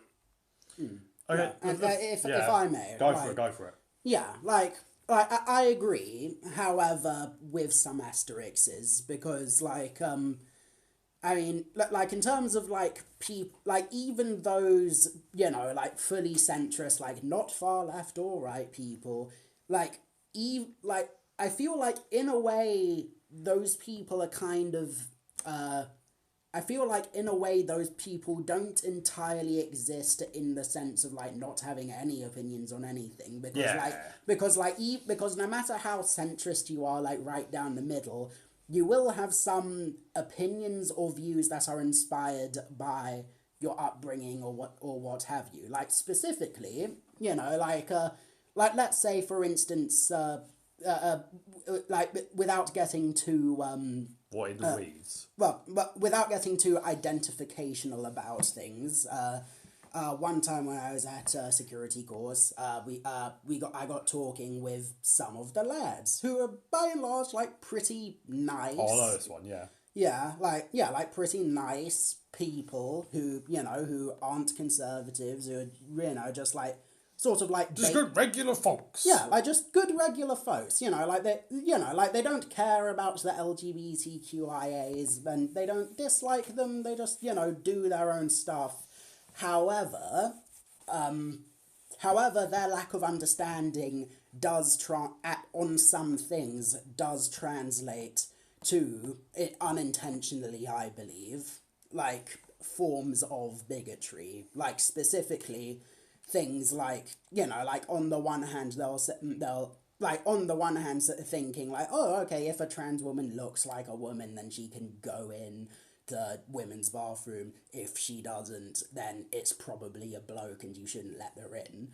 And And, like, that sort of thing, you know, and, like, I could say, like, a bunch of different things about why that's a flawed premise. However, you know, like, pretty much the more big boy talky words that I use to try to talk someone towards a different view is going to seem weird because, like, as far as they're concerned, their view is the moderate one. They're the one who's in the middle, so, like, surely whatever they think is more likely to be right if they're not clouded by judgment. Well, it's just common sense, you know, isn't it? when in actuality, they are kind of clouded by judgment, and that's not meant to be an insult to anyone. Like, just a statement of fact, almost. Yeah, like everyone is clouded by judgment in their own ways, and that can result to, even if you think you're centrist, or other people specifically thinking they're centrist, like, you know, the leanings that come from their views of common sense or the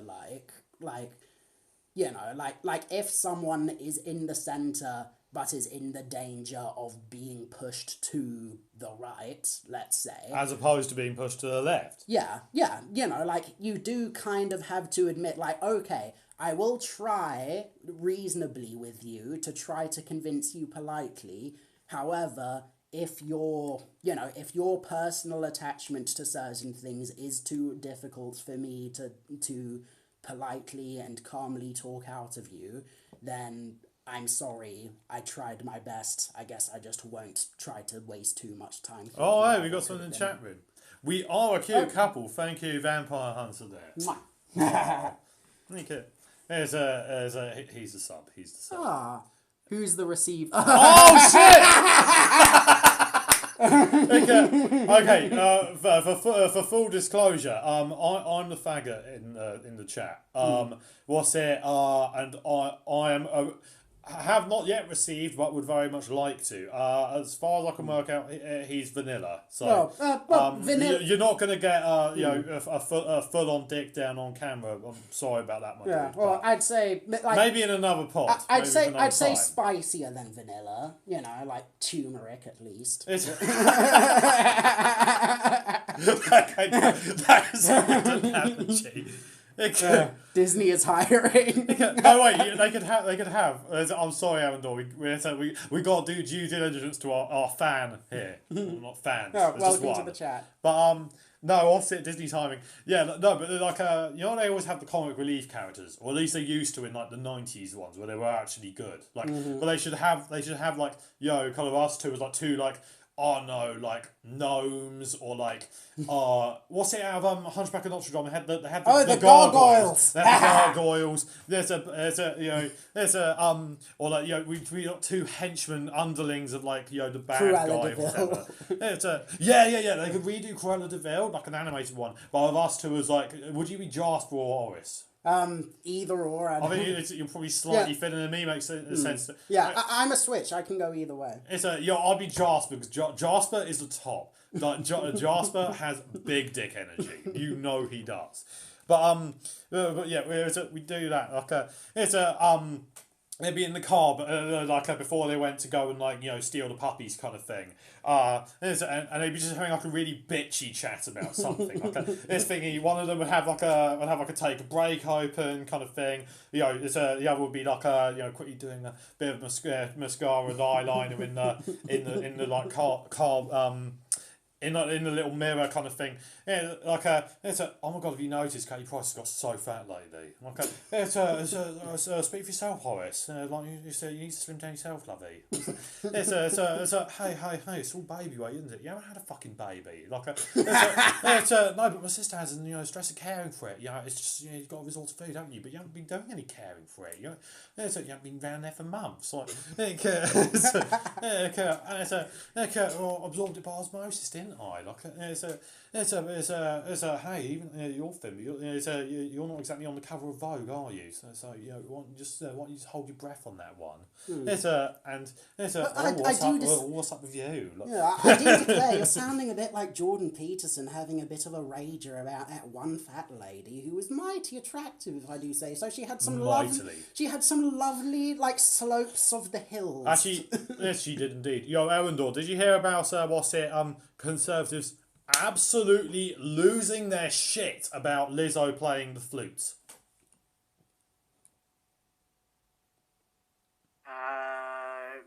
I haven't heard of this one. You need to follow more internet politics, my dude. No, what's it? Literally, Maybe. because I found out because I made the fatal mistake of checking in on Paul Joseph Watson's Twitter. It was none of it. This was 3 weeks into this Truss, right? There was not a single comment about the budget or anything. None of it was actual politics that actually fucking matters. All of it was, here's a black person who did a crime one time. Here's like an ugly trans woman, and this is why the West is doomed to fail. And yeah, what's it? You scroll down, eventually you come up to, there's something like Lizzo played, and apparently she's like a really good flute player. Yeah, she's actually really fucking good at the flute. she's a professional singer as well. Yeah, but a professional flautist, isn't it? That's a weird fucking word. Why is it not called a flutist? Or flutier. Flutier. It's the long lost French cousin of Lumiere. Lumiere is fucking French. What the fuck? Okay, the almost other French cousin of even more French cousin of Lumiere. It's but he got into music school and Lumiere didn't. Okay, and there's always a bit of tension there because a bit of sibling rivalry. Anyway, point is that she's a great flutier, flutist, whatever the fuckist, and that's what I'm a whatever the fuckist, and she played this crystal flute that James Madison used to play, or whatever. He was one of the founding fathers, or whatever the fuck. And he said, "This is," and his comment that he shared this and thought, yes, this is a good comment that is suitable for what I am posting. He said, "This is how they demoralise you." And he's like, dude, this fat black lady plays a flute. Calm down. Yeah. Are you okay? Are you okay? You seem kind of upset there, dude. You seem kind of upset. Yeah. I mean, literally, little bit of a mini story time, actually. Yay, story time. Yes. Yeah, there's this Facebook page, a meme page of Shadiversity fans, basically. Shadiversity is a HEMA YouTuber, that's historical European martial arts. And I watch it. yeah. and basically one of the posts in this group, basically a little while ago, this group had a bit of a Nazi problem, but then and that's a whole... a bit of a Nazi problem. Just a little one. They come around like mould on ceiling. Yeah, and that's a whole other story about how me and this other guy were able to put the kibosh on that, but... Yeah, but on with the story, basically one day in the week, this other bloke, posted one of these videos of, look at this, it was a short video of this white blonde dude with facial hair and long hair, and he was styling his beard and his hair and doing knots and plaits and all that sort of stuff. Here we and go. The caption was something to the effect of this is the sign of the West falling to society and it's all going to die. The weakness of modern man will surely be the ruin of us all. Yeah, and basically fun was had by all, including myself, of basically saying really, dude, the pending apocalypse is when dude what has a hairstyle. Are you sure about that? Are you sure about that? Okay, that's the thing. It's just it's fun what you always think after seeing all these various schizo postings, and then you just think dude, fucking 2,000 years of history. Yeah, it's what's it? Among the supposed master race, #behold the master race, and literally all of it is brought to naught and crumbles to dust because there was a kind of effeminate looking dude who soy faced at something one time. Again, in case, clipped and chipped. Yeah. In case Mr. and or Mrs. Hunter didn't hear before, again, as I said before. Hunter, post your pronouns in the chat so we can correctly gender you. As I've said before, post-bigoted anti-xenophobia. If you know, you know, and it is awesome, and we are most thoroughly here for it. Hell yeah. Erandor, sorry, we don't. We want to give you some space for any of your interjections, of course.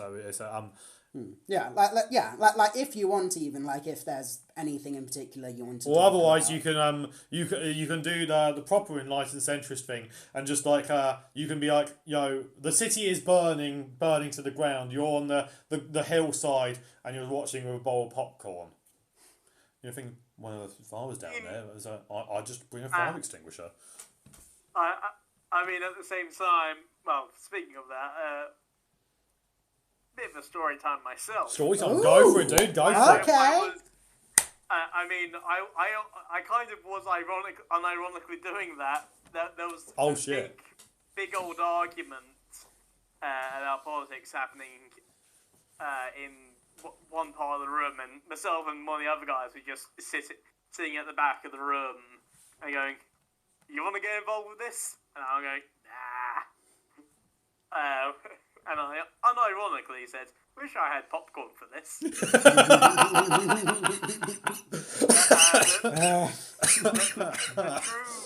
true radical centrist way would be to take notes, copy any ideas of yours that I like, and then claim them as my own. Also, he's always like at this point, it always needs to be like a scene. What's it out of like a Sherlock Holmes, isn't it? Like one of the ones with like Robert Downey Jr. in it. But like there's like how every incel imagines that fighting works, right? It's like they cut to slow motion through it as he's like beating up some kind of henchman dude, whatever. And he says next. Activate the synth nerve. There's a well placed pinch. There's a followed by a swift crack to the jugular vortex. It's located at the base of the spine. Whatever. There's a punching coming. There's a grab. There's a touch of the wrist. And a swift downward motion. They flip over. They just imagine that's how fighting works. But you always need to become like the centrist, like the centrist sensei. Centrist sensei. There's your channel name for you.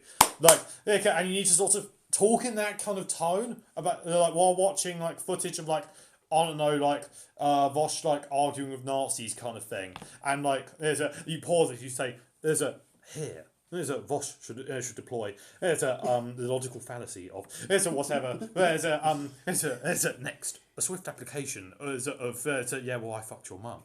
There's a shall soon depose of this interlocutor. There's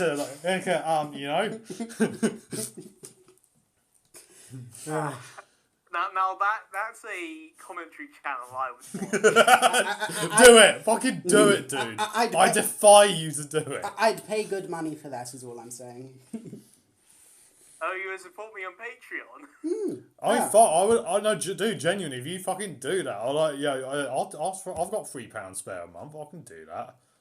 No, in fact, I have to. I'll buy you a coffee. Not a coffee. I'm not going to buy you a coffee. I'll buy you a coffee. You have to specifically go to Staten Island to get it. No. In fact, on that note, I need to work on my Patreon stuff. The only reason I haven't is because you have to. Basically, it sucks that the way that Patreon is set up is that it defaults to American currency. Of course it fucking In order to switch it around, you have to pay a £30 fee in order to switch it back again. Like a one-time fee, or hopefully a one-time fee, but I'm not sure. I have to double check. Fingers crossed. Yeah. But yeah, that's a whole lot of craziness. But once I get my next big project out, then I'll definitely be having fun with that. So hell yeah. Erandor, it's because again I've got a bunch of ideas, but I also don't want to talk over you. It's because we're a caring, sharing podcast over here. We are all equal participants in this workers' cooperative.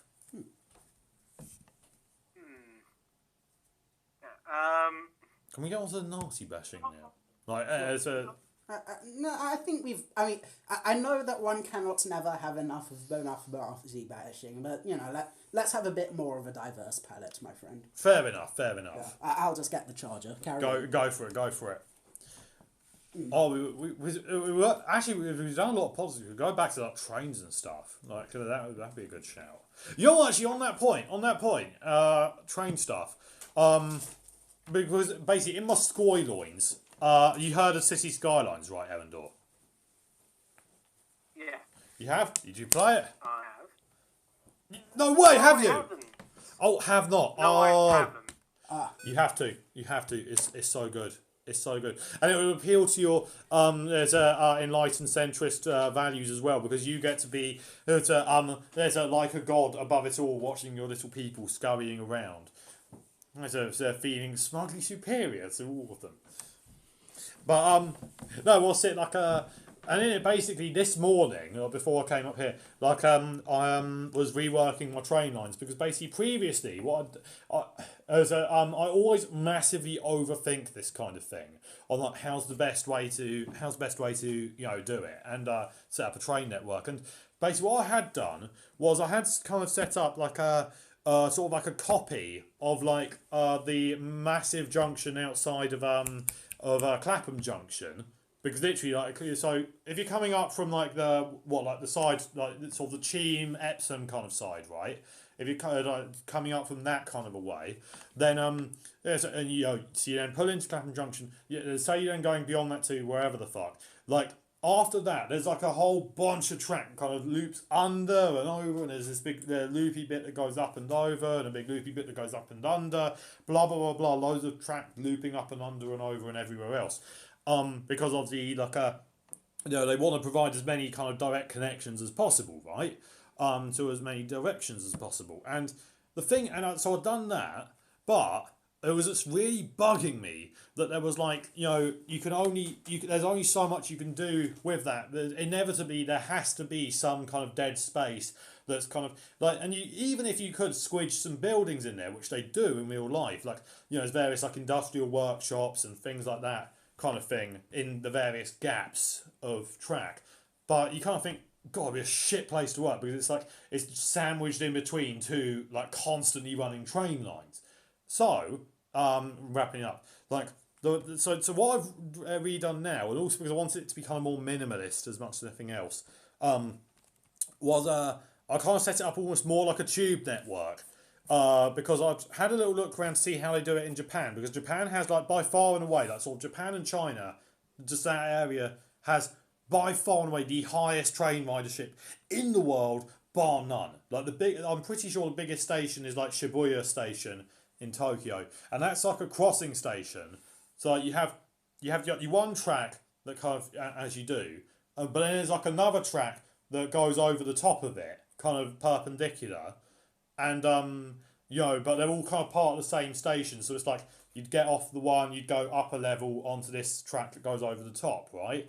And basically, I've set up like my train network, so like so it's just got a bunch of crossing stations. I don't need to have loads of track looping around here, there, and everywhere else, all the rest of it.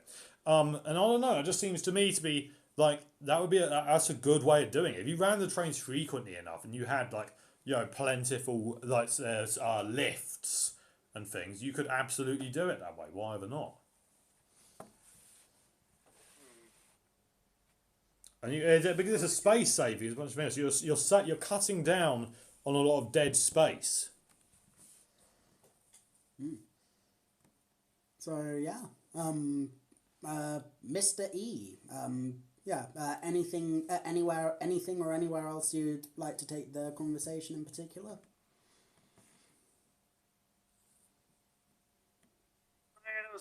Some ideas to talk about, but I mean, we could always save them for another time. These are particular ones I might want to come in a bit more prepared than empty-handed. Yeah, completely cool, yeah. So, yeah, I guess then, in that case, now could be good a time as any to call it here, and we could sort out... Sure thing, why ever not? Yeah, we could sort out the next one another day.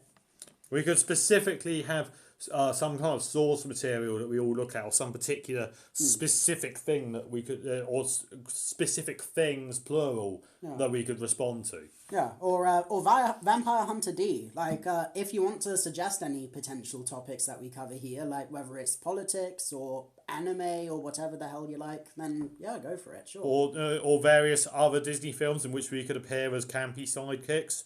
Absolutely, we are here for it. He's good at this kind of thing, by the way. The Twitch game. I am 100% the... I mean, I like to imagine myself as the evil genius. Well, Scar saying like, "I'm surrounded by idiots." Or what's it? Oh no, wait. They also had Maleficent. Yeah, say.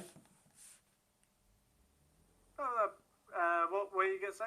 I was going to say but there's also the lesser known kind of version of that is also like a Maleficent, and this is the kind of like dumb henchman guy I imagine myself being. What's it? Where they have it's been like so what's it? It's not Ariel, is it? What's Sleeping Beauty? What's her actual name? Aurora. That's the fucker, right? I swear, what I'd like to fuck her. Hey, point is that she's hot. But so she's 16 by this point, okay? And for some reason, Maleficent has not checked in on how the search is going in all of that time. So it's 16 years later, and she calls in her henchman kind of thing, it's a goblin things, whatever. And it's like, have you found Aurora, the girl? No sign of her. We've looked in every cradle. He spent 16 years looking for a baby, and she's doing an evil laugh. And they're kind of all laughing along with her, not realizing. Silence! Clearly, you fools! I will have to do it myself. So, which would you rather be, Scar or Maleficent? Hades for me. Well, looking at Maleficent, that just seems like a poor management skills right there. It's gonna be pissed, and their efficiency is going to drop dramatically. Oh yeah, you got to think about your quarterly, return on investment. It's more that you want to keep your minions happy, so firstly, they don't rebel against you. You're suspiciously good at this whole running an evil villain empire thing. Is that something you're not telling us? I mean, when you wake up one day and I am the ruler of the world, any country you want, or any former territories you want? So we get to be in on it and everything. How kind of you. I just want to be like the dumb henchman. Where's my henchman guy hat? Let's get that sorted right. What's it? You don't want. I'm offering you any part of the Earth and the solar system apart from the British Isles. I have plans. I want when you're in your throne, kind of loftily, kind of eating a turkey leg, and you're then bored of it, sort of like that Scar thing. What's it? And he says oh, you need ever so much food, don't you? Or whatever he says. I always wonder whether I should even give this to you. And I'm like, yeah, boss. You chuck it. So you chuck the kind of half-eaten turkey egg because you have grown displeased with it. And I'm there kind of chewing, so what's next door, boss? You say, yes, well, I do have designs for domination, you could say. I have designs for domination myself. I'm sorry. No further comments. If you know, you know. He's going to destroy my ass with facts and logic. He's kind of watched a lot of Ben Shapiro lately. I've stayed far away from that. Make that pull-up getting weak. Oh shit! If you had to be like, okay, you wake up, you are cursed. You have to be one of these rightoid fucking crazies, for a whole year. You are magically made to look like them and have their voice, and you have to run their YouTube channel in the style of them, or you'll immediately drop down dead. I know it's an extremely specific hypothetical, but in the bounds of that extremely specific hypothetical, who would you choose? You can pick from Ben Shapiro, Steven Crowder, Bananas, Fuentes, just all the worst people. Who are you picking? Decisions. I'm not entirely knowledgeable, hugely knowledgeable on that, but To be honest, I think... This is kind of a biased question just because we're more familiar with, like, YouTube specifically. Very true. In that case, obviously, you can answer that question on the next one. But, like, so Steph, so if you, who would you be? Yeah. And then for you, we can do which of the Disney villains would you be, just full stop. We'll open it up. So we had Maleficent and Scar, and then we're just opening up to whoever. I got better than that. Which Disney villain would you bone? Oh, that's a good one. That's a good shout. That is a good shout. No, it has to be Scar. It's got to be done. So you're a fairy. Gotta do it. You're a fairy. Okay, no. I just see that bratty bottom energy, and I want get nut deep in that. Was it the bit he sort of said? Have like that Herbal is my son, and your future king. He says, "Oh, I should practice my courtesy." I want to be like, hey, listen, you piece of shit. Grab me on the throat. Oh, you're going to hurt me, daddy? You're the nauseous boy. You need to be taught a lesson. And they have, they also have the bit. What's it like? He's scraping his nails, his claws on the wall. It's like nails on a chalkboard. But he kind of looks there. Literally, if you freeze frame it, it looks like he's like, take me down. Oh, we got another one. Hey, what's up, Backsaints? Yo! Yeah. Yo, welcome to the chat. Many things. We were going to call it, but we're actually going to keep it going. We've got someone else on. You post your pronouns in chat, like he, him, she, her, Ziza, whatever the fuck it is. Just so we can correctly gender you, because that's what we're all about in this podcast.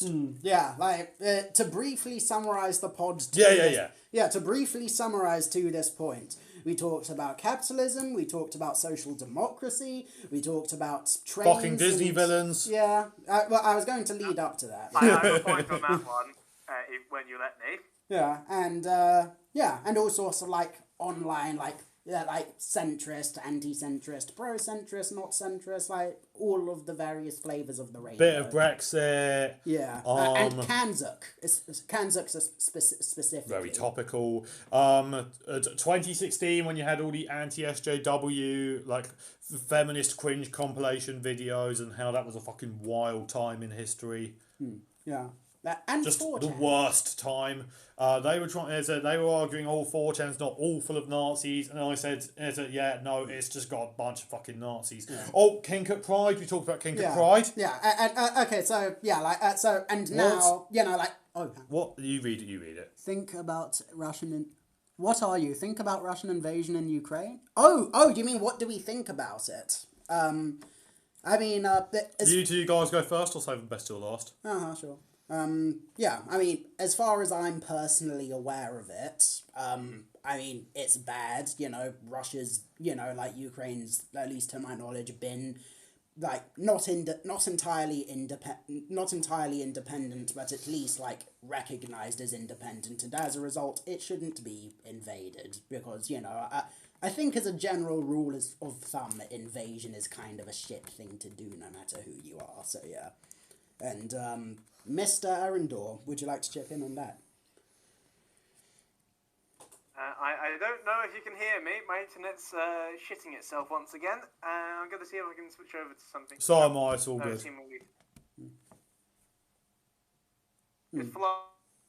my opinion on the current conflict.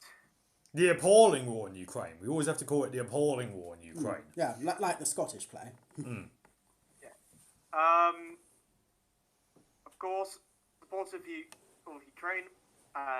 The work they've done is that the successes they've had have been phenomenal. We're seeing a lot of failings of the Russian side. Both of you are aware of the Moskva, the formerly known as Slava, when it was still. Is this like a piece of land, or enlighten us? The ship, the former flagship of the Russian Black Sea Fleet. Okay. I don't think I'm familiar. This is linking to one of the YouTubers that I mentioned earlier, Laserpig. As it turns out, that they have released just before the sinking. It was released how badly the maintenance on the Moskva got to, and it was horrific how bad it was. Effectively every single anti-air, anti-missile system was broken and completely inoperable. The engine barely worked. It could only go about half speed, effectively. Oh, shit. And its main gun, which could theoretically be used, couldn't turn. I think it might have had some missile, but this was it's what they advertised the big warship as for its ability to theoretically sink an American aircraft carrier, and how it supposedly had anti-missile systems so powerful that on paper you would require hundreds of the missiles that were used to sink it. But in reality, in actual practice, due to poor maintenance and the sheer corruption, it didn't have any anti-air or anti-missile systems, effectively. The emergency supplies that were supposed to be used to try and fight fires were locked up with a key that only the Admiral held. And impressive stuff. that was because people kept nicking it and selling it. Wow. That is their flagship. That was supposed to be the pride of their fleet. That was their HMS Hood. Now imagine the rest of their fleet. Was presumably dog shit, I imagine. Yeah, And, well, ever since the sinking of the Moskva, their fleet has been sticking in port, effectively. Yeah, and Bax also says, I'm from Ukraine, from Kiev, and I agree with you that this is phenomenal how Ukraine is defending itself already 8 months. So, like all of the, the horrible, attacks and everything, that shit, but at least as far as I'm aware, in recent times, it seems to be improving, so that's good. I mean, it's obviously diplomatic. I think for me, I don't.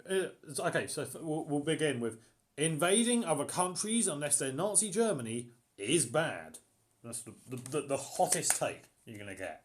It's invading countries is bad. It's we are not here for it. We do not stand. We anti-stan. We anti-stan, actually. Although I think there's also more to it than that. That's like the basics. If you want the short answer, it's invading countries that are not Nazi Germany is bad. Okay, cool, right. But there's also more to be said on it, and I think part of it is I think this has at least brought to light is one how Russia is openly fascist, but also. This is where I get to be the enlightened centrist. Ukraine's got there's a small problem in that. There's the Azov battalion, which there's a whole bunch of times when you see the news footage and that, and there'll be members of Azov battalion who have literal sort of Nazi style swastika, well, not swastikas, that would be a bit too obvious, but they have iron cross badges, or aesthetically similar. It's sort of similar, just sort of generally fascist. Attention's being drawn to that, which is good, and hopefully that they will be disbanded. When the conflict is over. I think.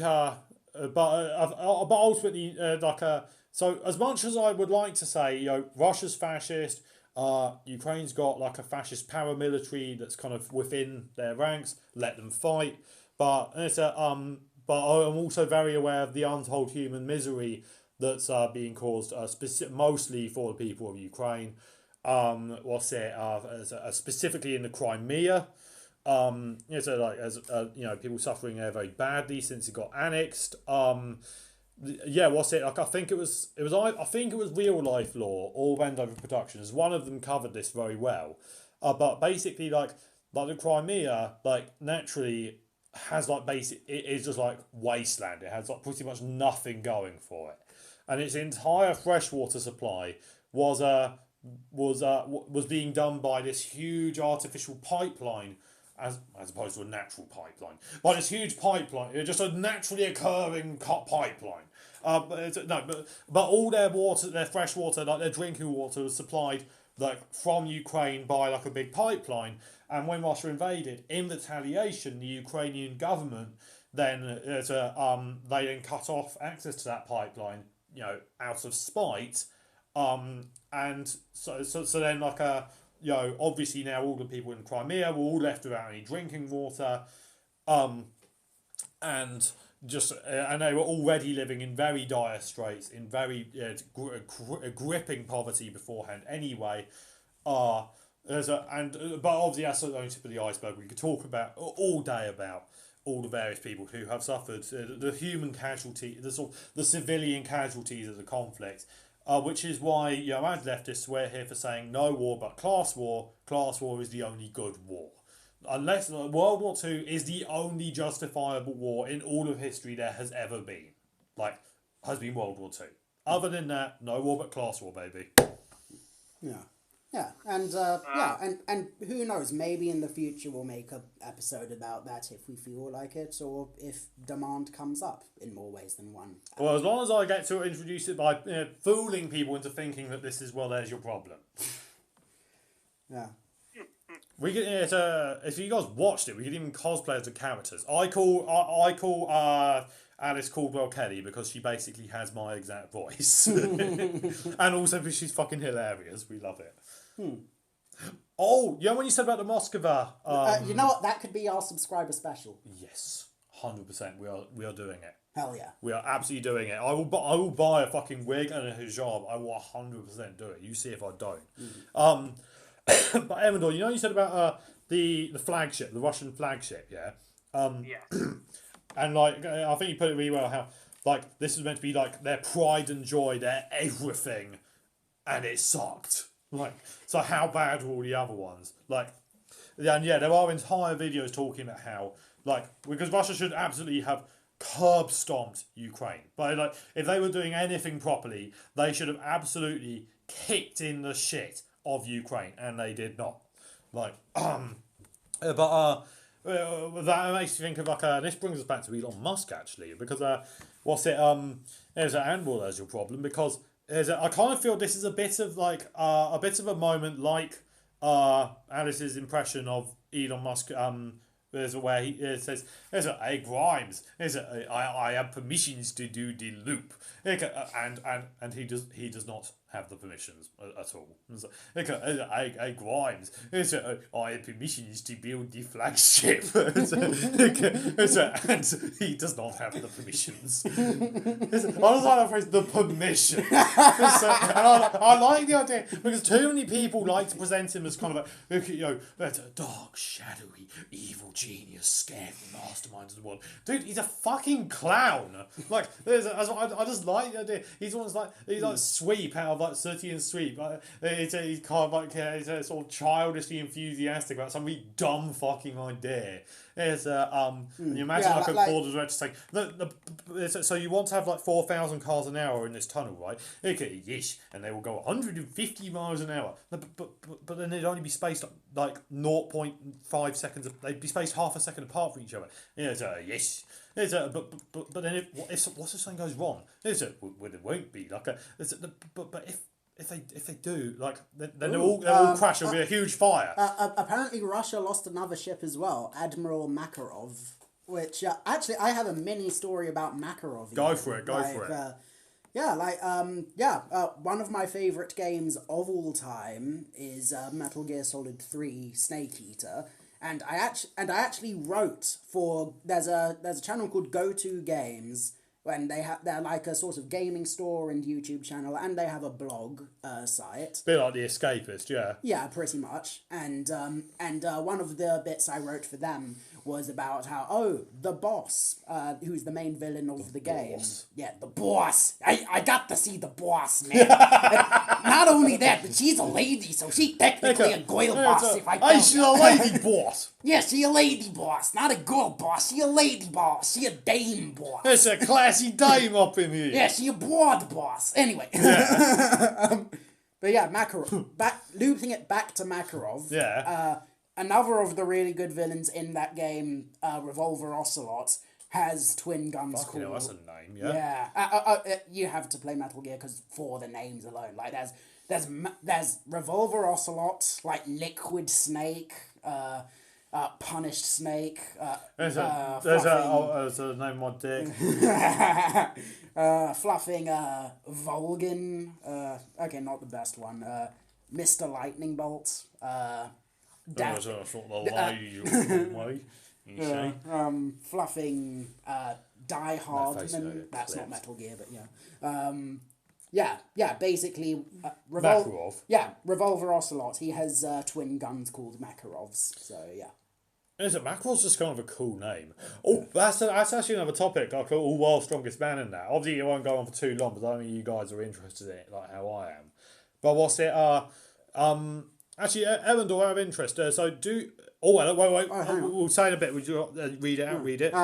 They consider themselves the second army of the world, but Ukraine show them that this is not true. We have a lot of memes about second army of the world. Incidentally, dude, that's fucking China. Yeah, that's fucking China, obviously. Yeah, I would like to raise a point about China. Go for it, dude. Firstly, I agree with the point raised just then. They believe themselves. Russia believes themselves to be the Soviet Union still. That they were able to take on the rest of the world on their own. No, they weren't. They were reliant on their, for lack of a better word, colonial subjects, which included Ukraine at the time of the Union. Also, like East Germany and shit as well, right? Yeah, and East Germany, yeah. Bunch of places. Poland and the Baltic states. Yeah. And now they might not accept it, but now it's being shown that, no, it wasn't the Russians who did that. It was the people they trod upon. Now, hopping... No, same with Rome as well. Sorry. Hopping over to China. There was a very, very fascinating YouTube video I watched recently. I'll need to dig it up. But it was talking about a paper released relatively recently. Sorry, could you repeat it? You're cutting out just a little bit. Yeah. Erandor, come in. Tango Foxtrot 1 2 3. London is falling. London is falling. The growth of lights at night being a possible indicator of growth in economy. Yeah. And the calculation ended up, it was very rough calculation. Authoritarian countries overstate their growth in their GDP by about 35% compared to the growth in lights at night. So, the person making the video extrapolated this to the growth of the Chinese economy, but from 1992 till now, and the number that spat out is their economy theoretically, or from that calculation, their economy is 40% of what they claim it to be. I mean, that said, though, I'll let you finish the point, but I'll have something to raise after that. It's still the second largest in the world, but it's a third of the US's. But that said, though, this I do have to come in on. But America, economy-wise, it comes at the expense of untold human misery. But there's if your goal is just to have the biggest economy in the world, they've got that going on, because literally it's you look at the comparison, it's America's on the bar graph way up in the sky, and then like China is like half of that, and then like what's the next one? Like Japan, like is then the one like is then half of that, but America's like head and shoulders above everyone else economy wise. Yeah. And sorry, we have one more comment I like. I think Putin have a dream. He wants to build an empire. Idiot's dream. The granny just forgot to take the pills. Yeah. He was. Which oddly, yeah. Well, it loops back to your sort of Soviet Union thing, on kind of pretending that they're still the Soviet Union. Yeah. More that I would label him as wanting to rebuild the Tsarist Empire. Yeah. Obviously, people say like the Soviet Union because Red Scare, but the Tsarist Empire, really. Yeah, I think you got a good point there. You should look into this concept called the Heartland Thesis. He who holds the Heartland holds the world island. He who holds the world island holds the world. That's the concept of a land-based country will eventually overcome the ocean-based countries that have been dominating the world for centuries. But that's a completely different rant. What I was trying to get onto with China is currently they are viewed as about to overtake the United States. Well, because America always... They want to keep that Red Scare going. They've always got to have some kind of big, scary communist enemy that's ideally not white, you know? But in reality, it's likely the numbers actually estimated from this video are actually likely to be closer to reality than what a known authoritarian country spouts. A number of their higher officials in China have openly stated that their GDP is fabricated, and I would assume that the 40% is relatively close.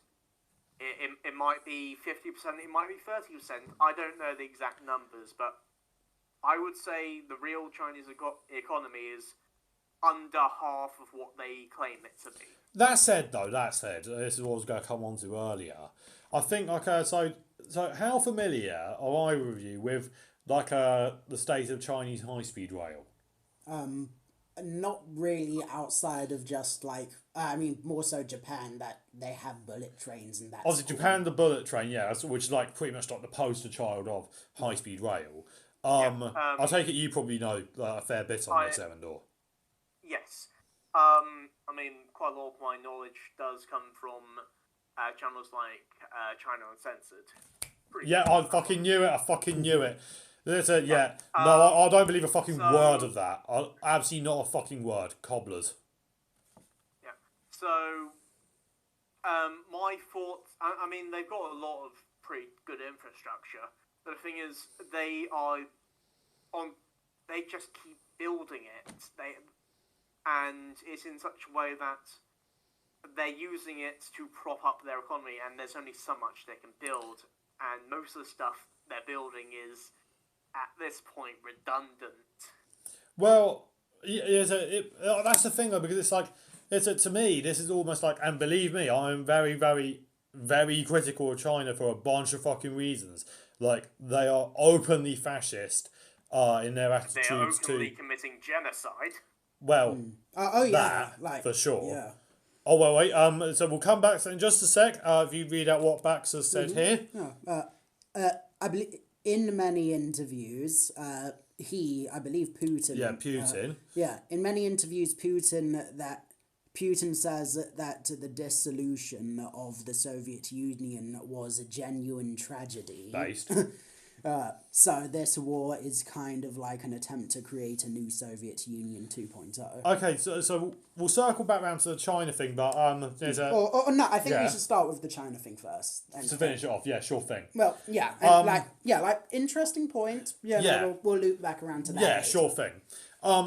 What's it, it's a, it's obvious, obviously that, but it's like, genocide bad woo. It's like, what a brave take. Like, but also loads of people know about that. Like, it's what's less known about and what should really be known about, and to me seems really egregious, is like how recently it's like Xi Jinping, and I'm not going to say the whole thing about, you're not allowed to watch Winnie the Pooh in China. I don't even know if that's true or not, I don't care. Actually, I do have a big thing about that, a big story about that. Like, basically, a while ago, like a number of years ago, I think it was in 2018 or 19, there was this like indie horror game that Super Eye Patch Wolf made a video about. Fuck Super Eye Patch Wolf.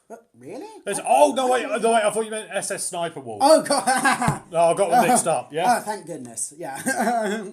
Yeah. Yeah, go for it. But yeah, like there was this game, I think it was called Inscription or something. It was some like Chinese indie horror game that got a smallishly big following. And basically in the game's file there was like a hidden like notebook in the game with like a hidden text file where if you like go into the text. Yeah, and when you fiddle with that a bit, if you're like a hacker or something, then you can see, it's a single picture of Xi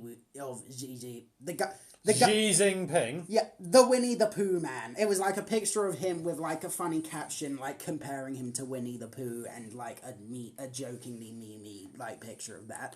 And like he completely lost his shit over that, and they had to take that game off of Steam. Well, fascists are rather infamously humorless, that's for sure.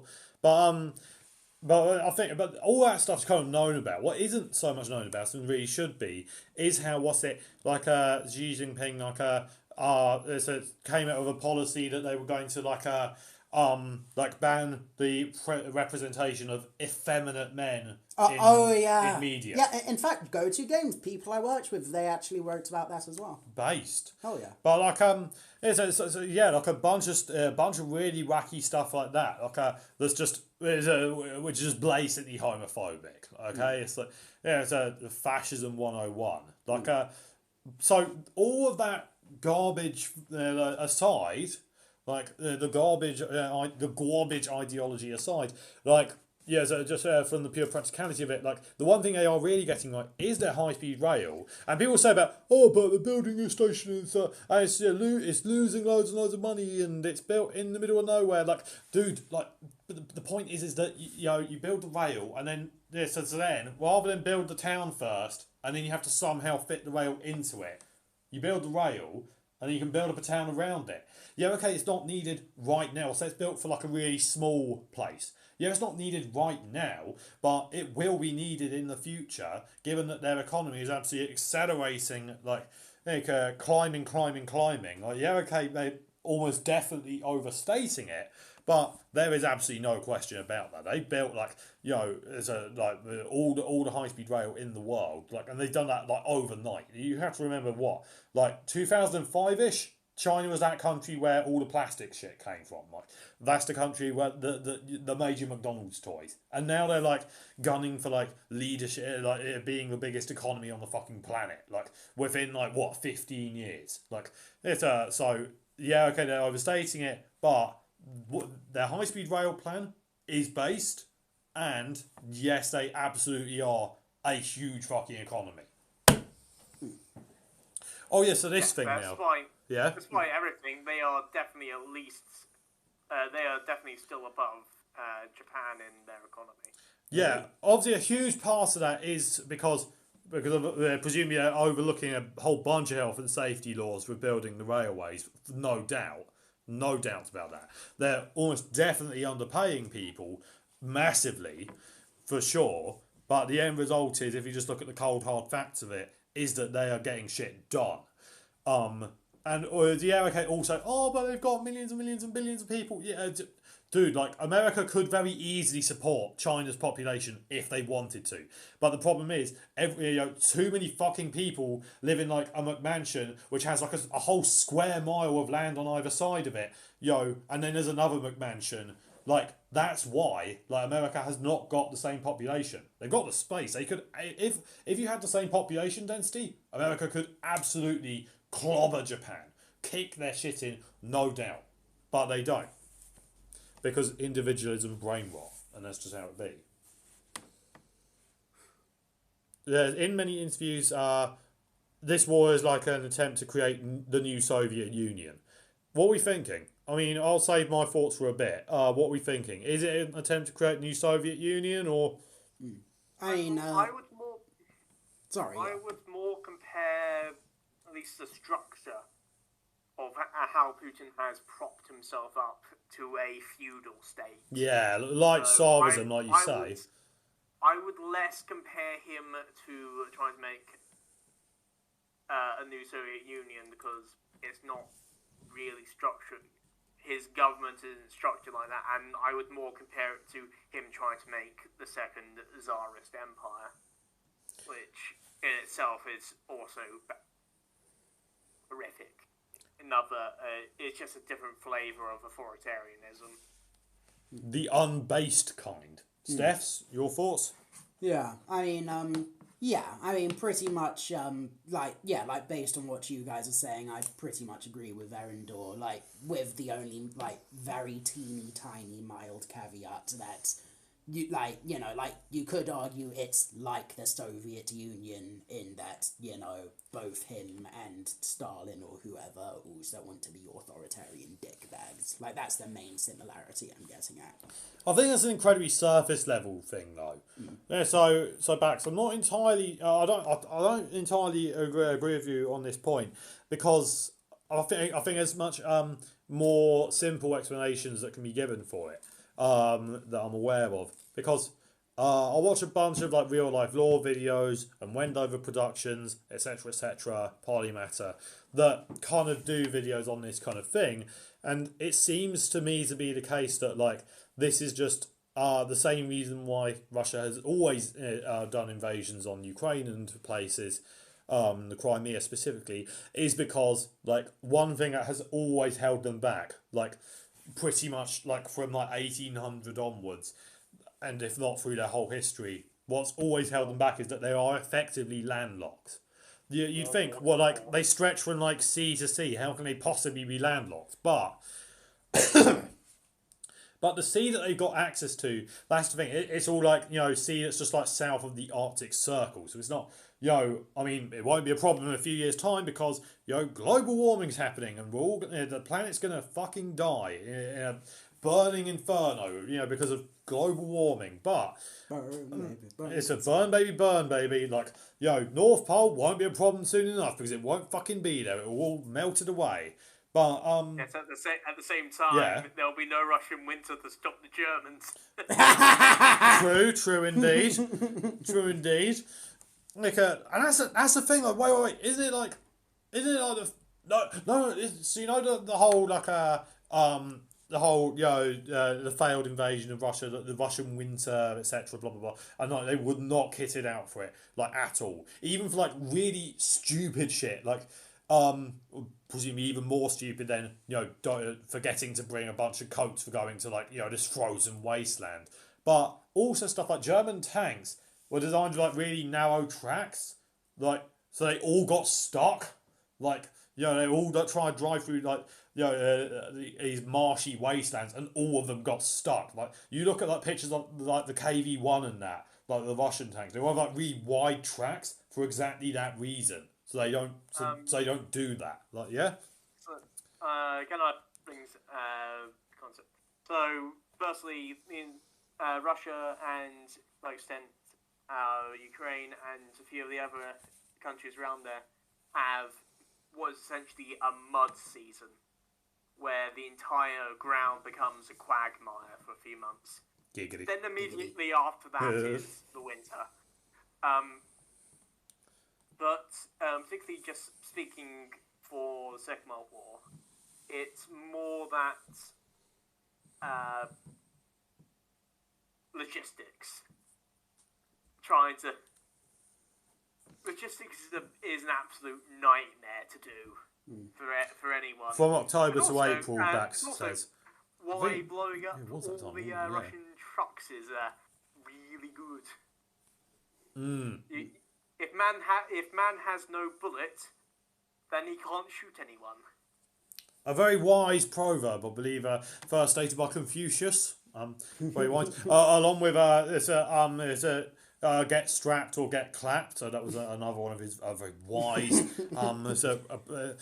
His wise reflections.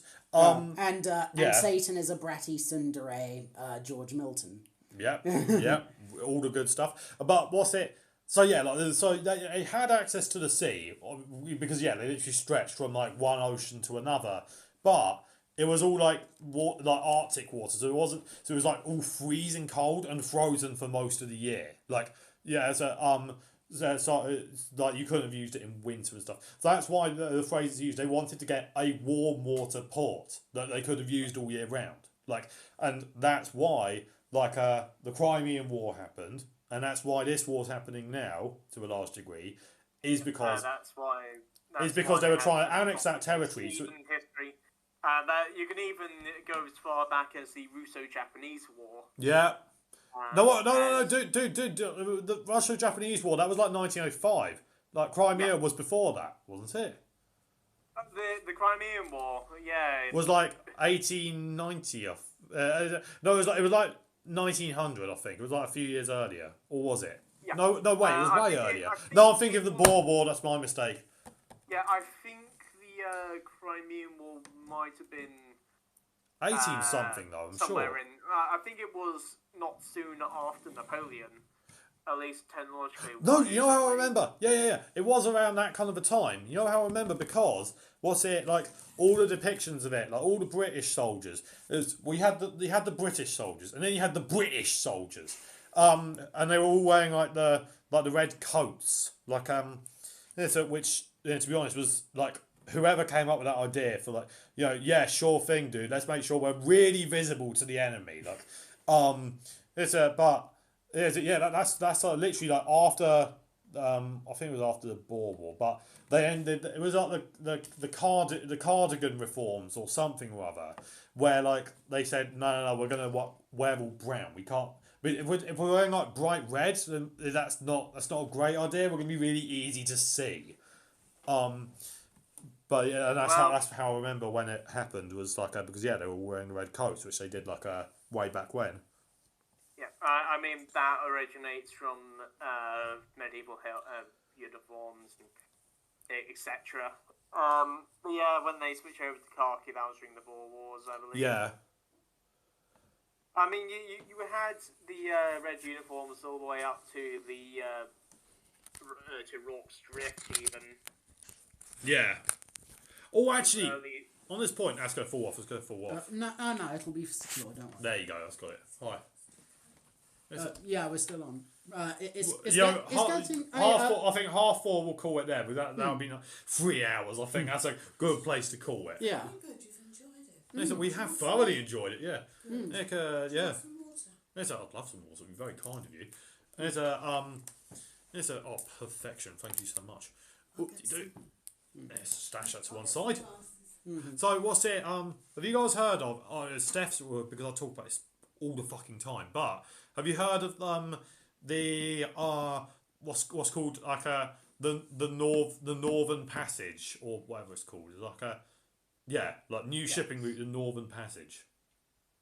Yes, I am well aware, and I Thoughts? know the shenanigans with the Terror. The Terror. Oh, sounds sexy. Go for it. I believe it was one. I don't know if it was just a film or it was an actual series of events, but if I'm remembering correctly, it was a. Steph, you can read it if you want. Oh, see. Navigate the Northern Passage, which is supposed to be which they believe to be around the north of Canada. Okay, I'm talking about a different one. Yeah, I think. Yeah, but Steph's read it. Yeah, very briefly. So. Backslash, are you from England? I suppose it's English accent. Yeah, we're from England, mate. We got our English accents. All want to go there. We usually quit to buy a cup of tea, ain't it, mate? I am from in England. It's part of the equator. Thank you. It'll do me nicely. What's it? There's a it's a comedic relief interlude. What's it? It's one of my favourite jokes, which is. What's it? So there's an English guy there's a British guy. So you have there's a British guy who's driving, but we're not talking about him. We're talking about the British guy. There's he's driving in America. He's got his license for it and everything. Anyway, so there's a British guy who's driving in America. But obviously he's not used to the sides of the road that they drive on. So he's driving on the wrong side of the road. There's an American police officer. Who says, "Hey buddy, you're driving on the wrong side of the road." And he says, sorry mate, English, didn't know. Wait. It's the wrong side of the road. What you be driving down, isn't it? Have you got a license for that?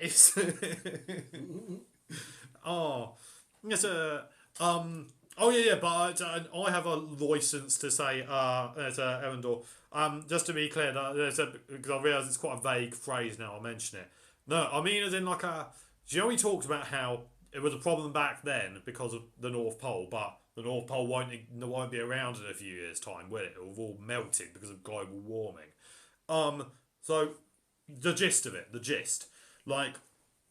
so eventually, maybe not today, maybe not tomorrow, but someday the North Pole will fucking melt because of global warming and the planet will die of heat death.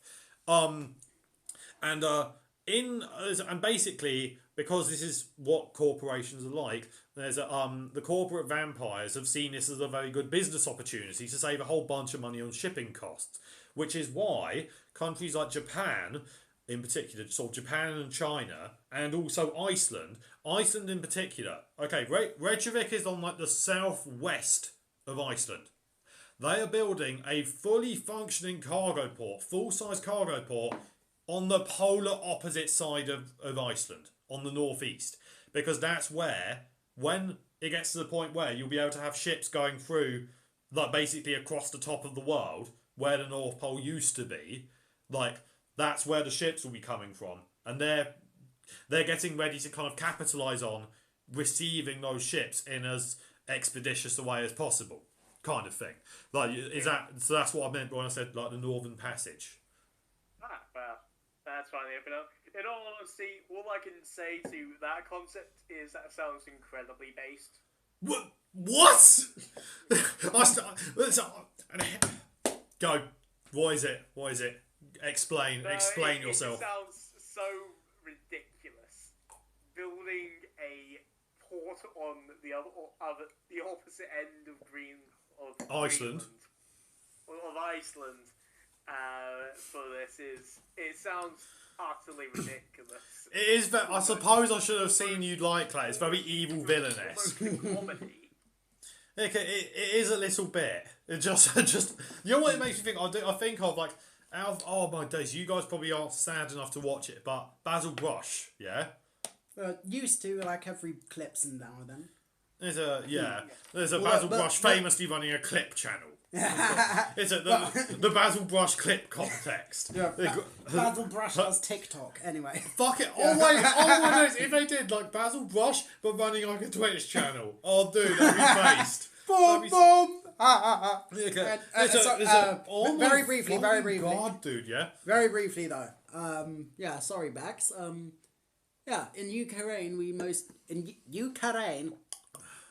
In Ukraine we mostly learn American English, and when we hear British English we sort of face.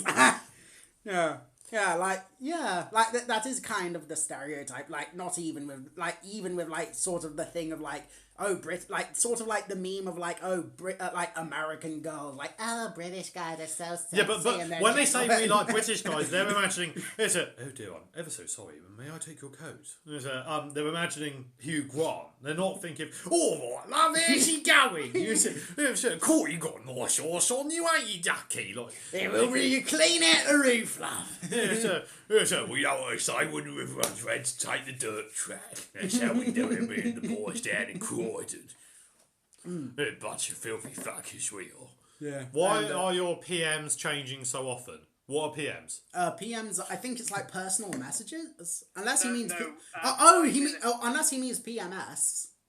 What? I guess we're on. I do be having a heavy flow for sure. Yeah. No, Prime Minister. Oh shit! Yes. That will be our final topic. Final topic leading up to 4:30, and we're going to call it there. I've got some valuable Skylines time to get in. Erandor, do you want to take this away? Well, there's a bit of, we've got a bit of instability in our government at the moment. Just a touch, just a touch. To say the least. It's more of a case-by-case basis, and our current government is the Conservative Party, and they are imploding at the moment, essentially. That's why our previous Prime Minister Boris Johnson left, is internal divisions within his party, and then they brought in Truss. There's Truss, and she didn't last long because she did something incredibly stupid. And what was that incredibly stupid thing? Do tell. Our pleasant guest backs here. Do tell.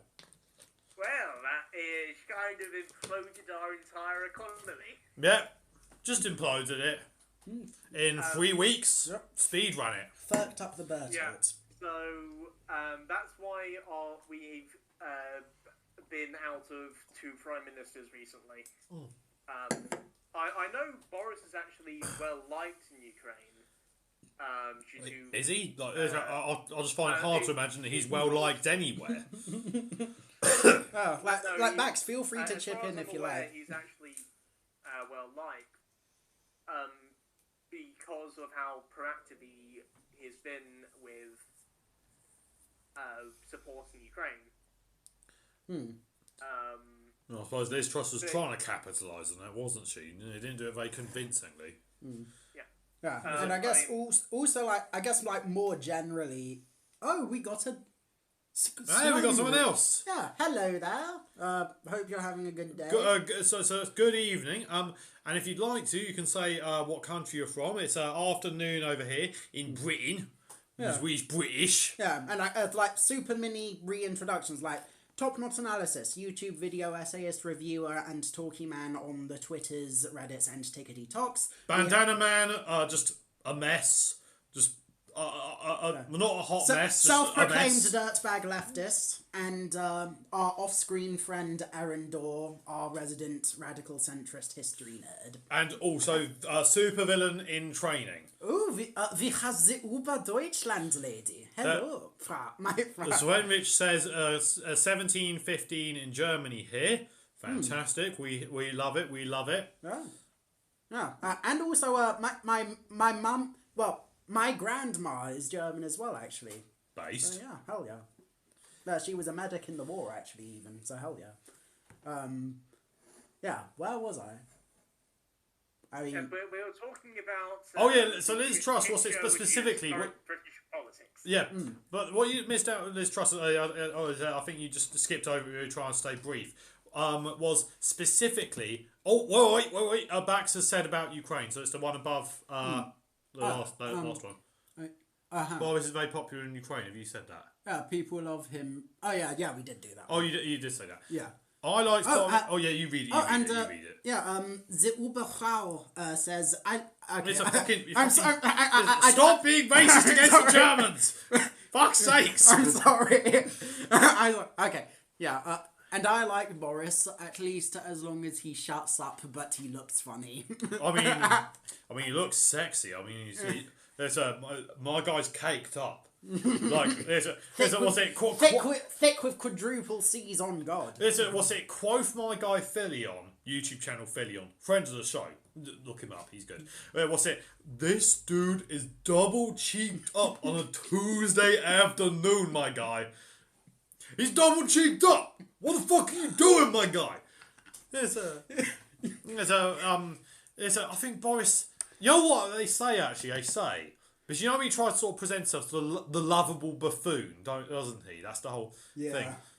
Yeah, and it's all like a stealthy little... Oh. Careful or we'll come over the channel again. He's like, hey, listen up, fuckers. We maybe didn't do too great the last time. This time we're bringing the fucking pain.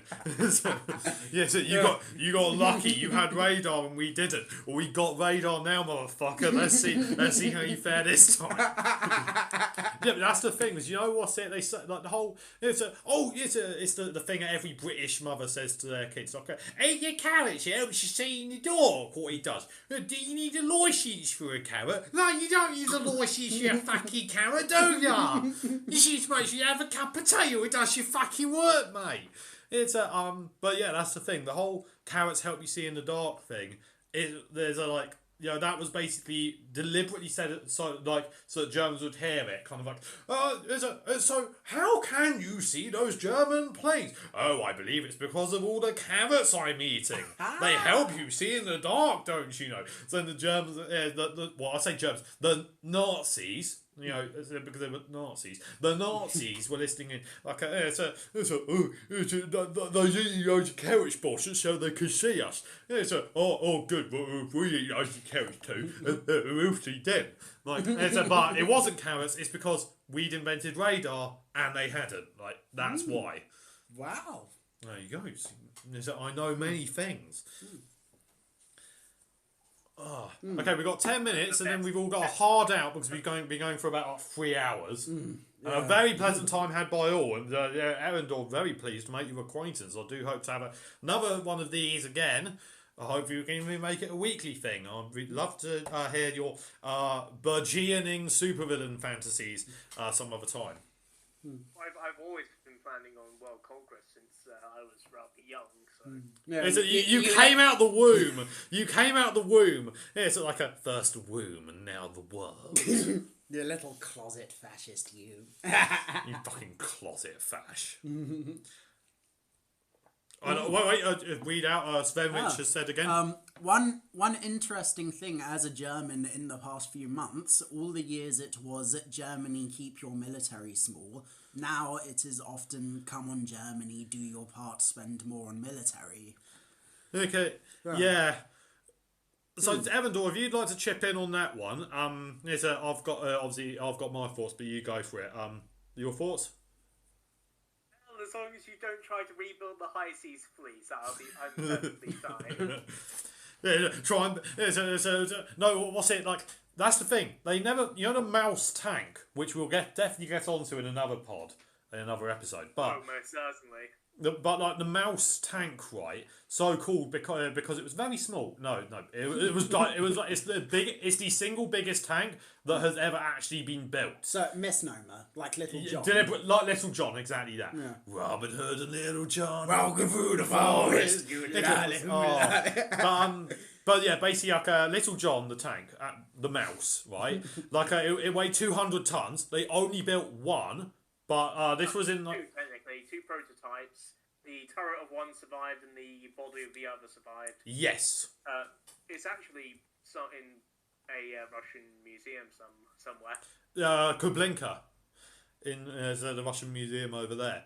So effectively, they built exactly one, but then basically they got their shit pushed in by the Russians, who I say Russians, by the Soviet Union, who came in and absolutely cumstered and dumpstered them with facts and logic. And lots of bullets. But yeah, hey, you know what? Like Germany could, have another go at building the mouse.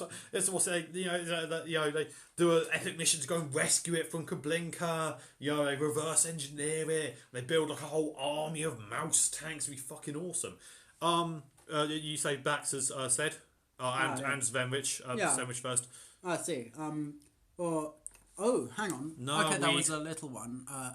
Okay, now we'd march through Poland on Moscow, not interested in some silly island. I mean... I hope you're not talking about us! What is it? Okay, we are a silly island, but it's not kind to point it out. Yeah, like, it may be a silly island, but it's our silly It's our silly island! Yeah. This tea-stained rock, filled with string after string of conservative fuckwits and turfs, is our land, and we shall defend it to the death. And Back says, I think after the Russian invasion, many countries will increase military budgets, which, I mean, that's pretty likely considering, that tends to happen with most invasions, so yeah. That's just what's how the years we live in, fortunately. Isn't it a thing, though? Not really much room for pacifism at the moment, sadly.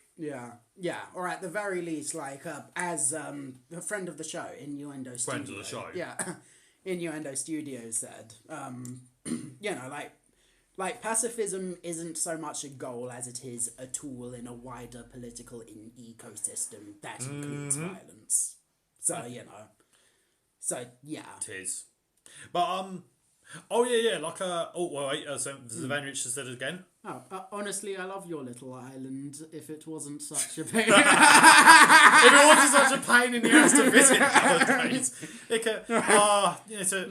it's a shit's fuck, dude. It's Cruella Braverman, so will certainly be in charge of that. Like, she said, like, she was asked, like, do you have any hopes and dreams? You know, and she chose to answer that by saying, I dream of seeing refugee families piled onto boats and shipped out to Rwanda.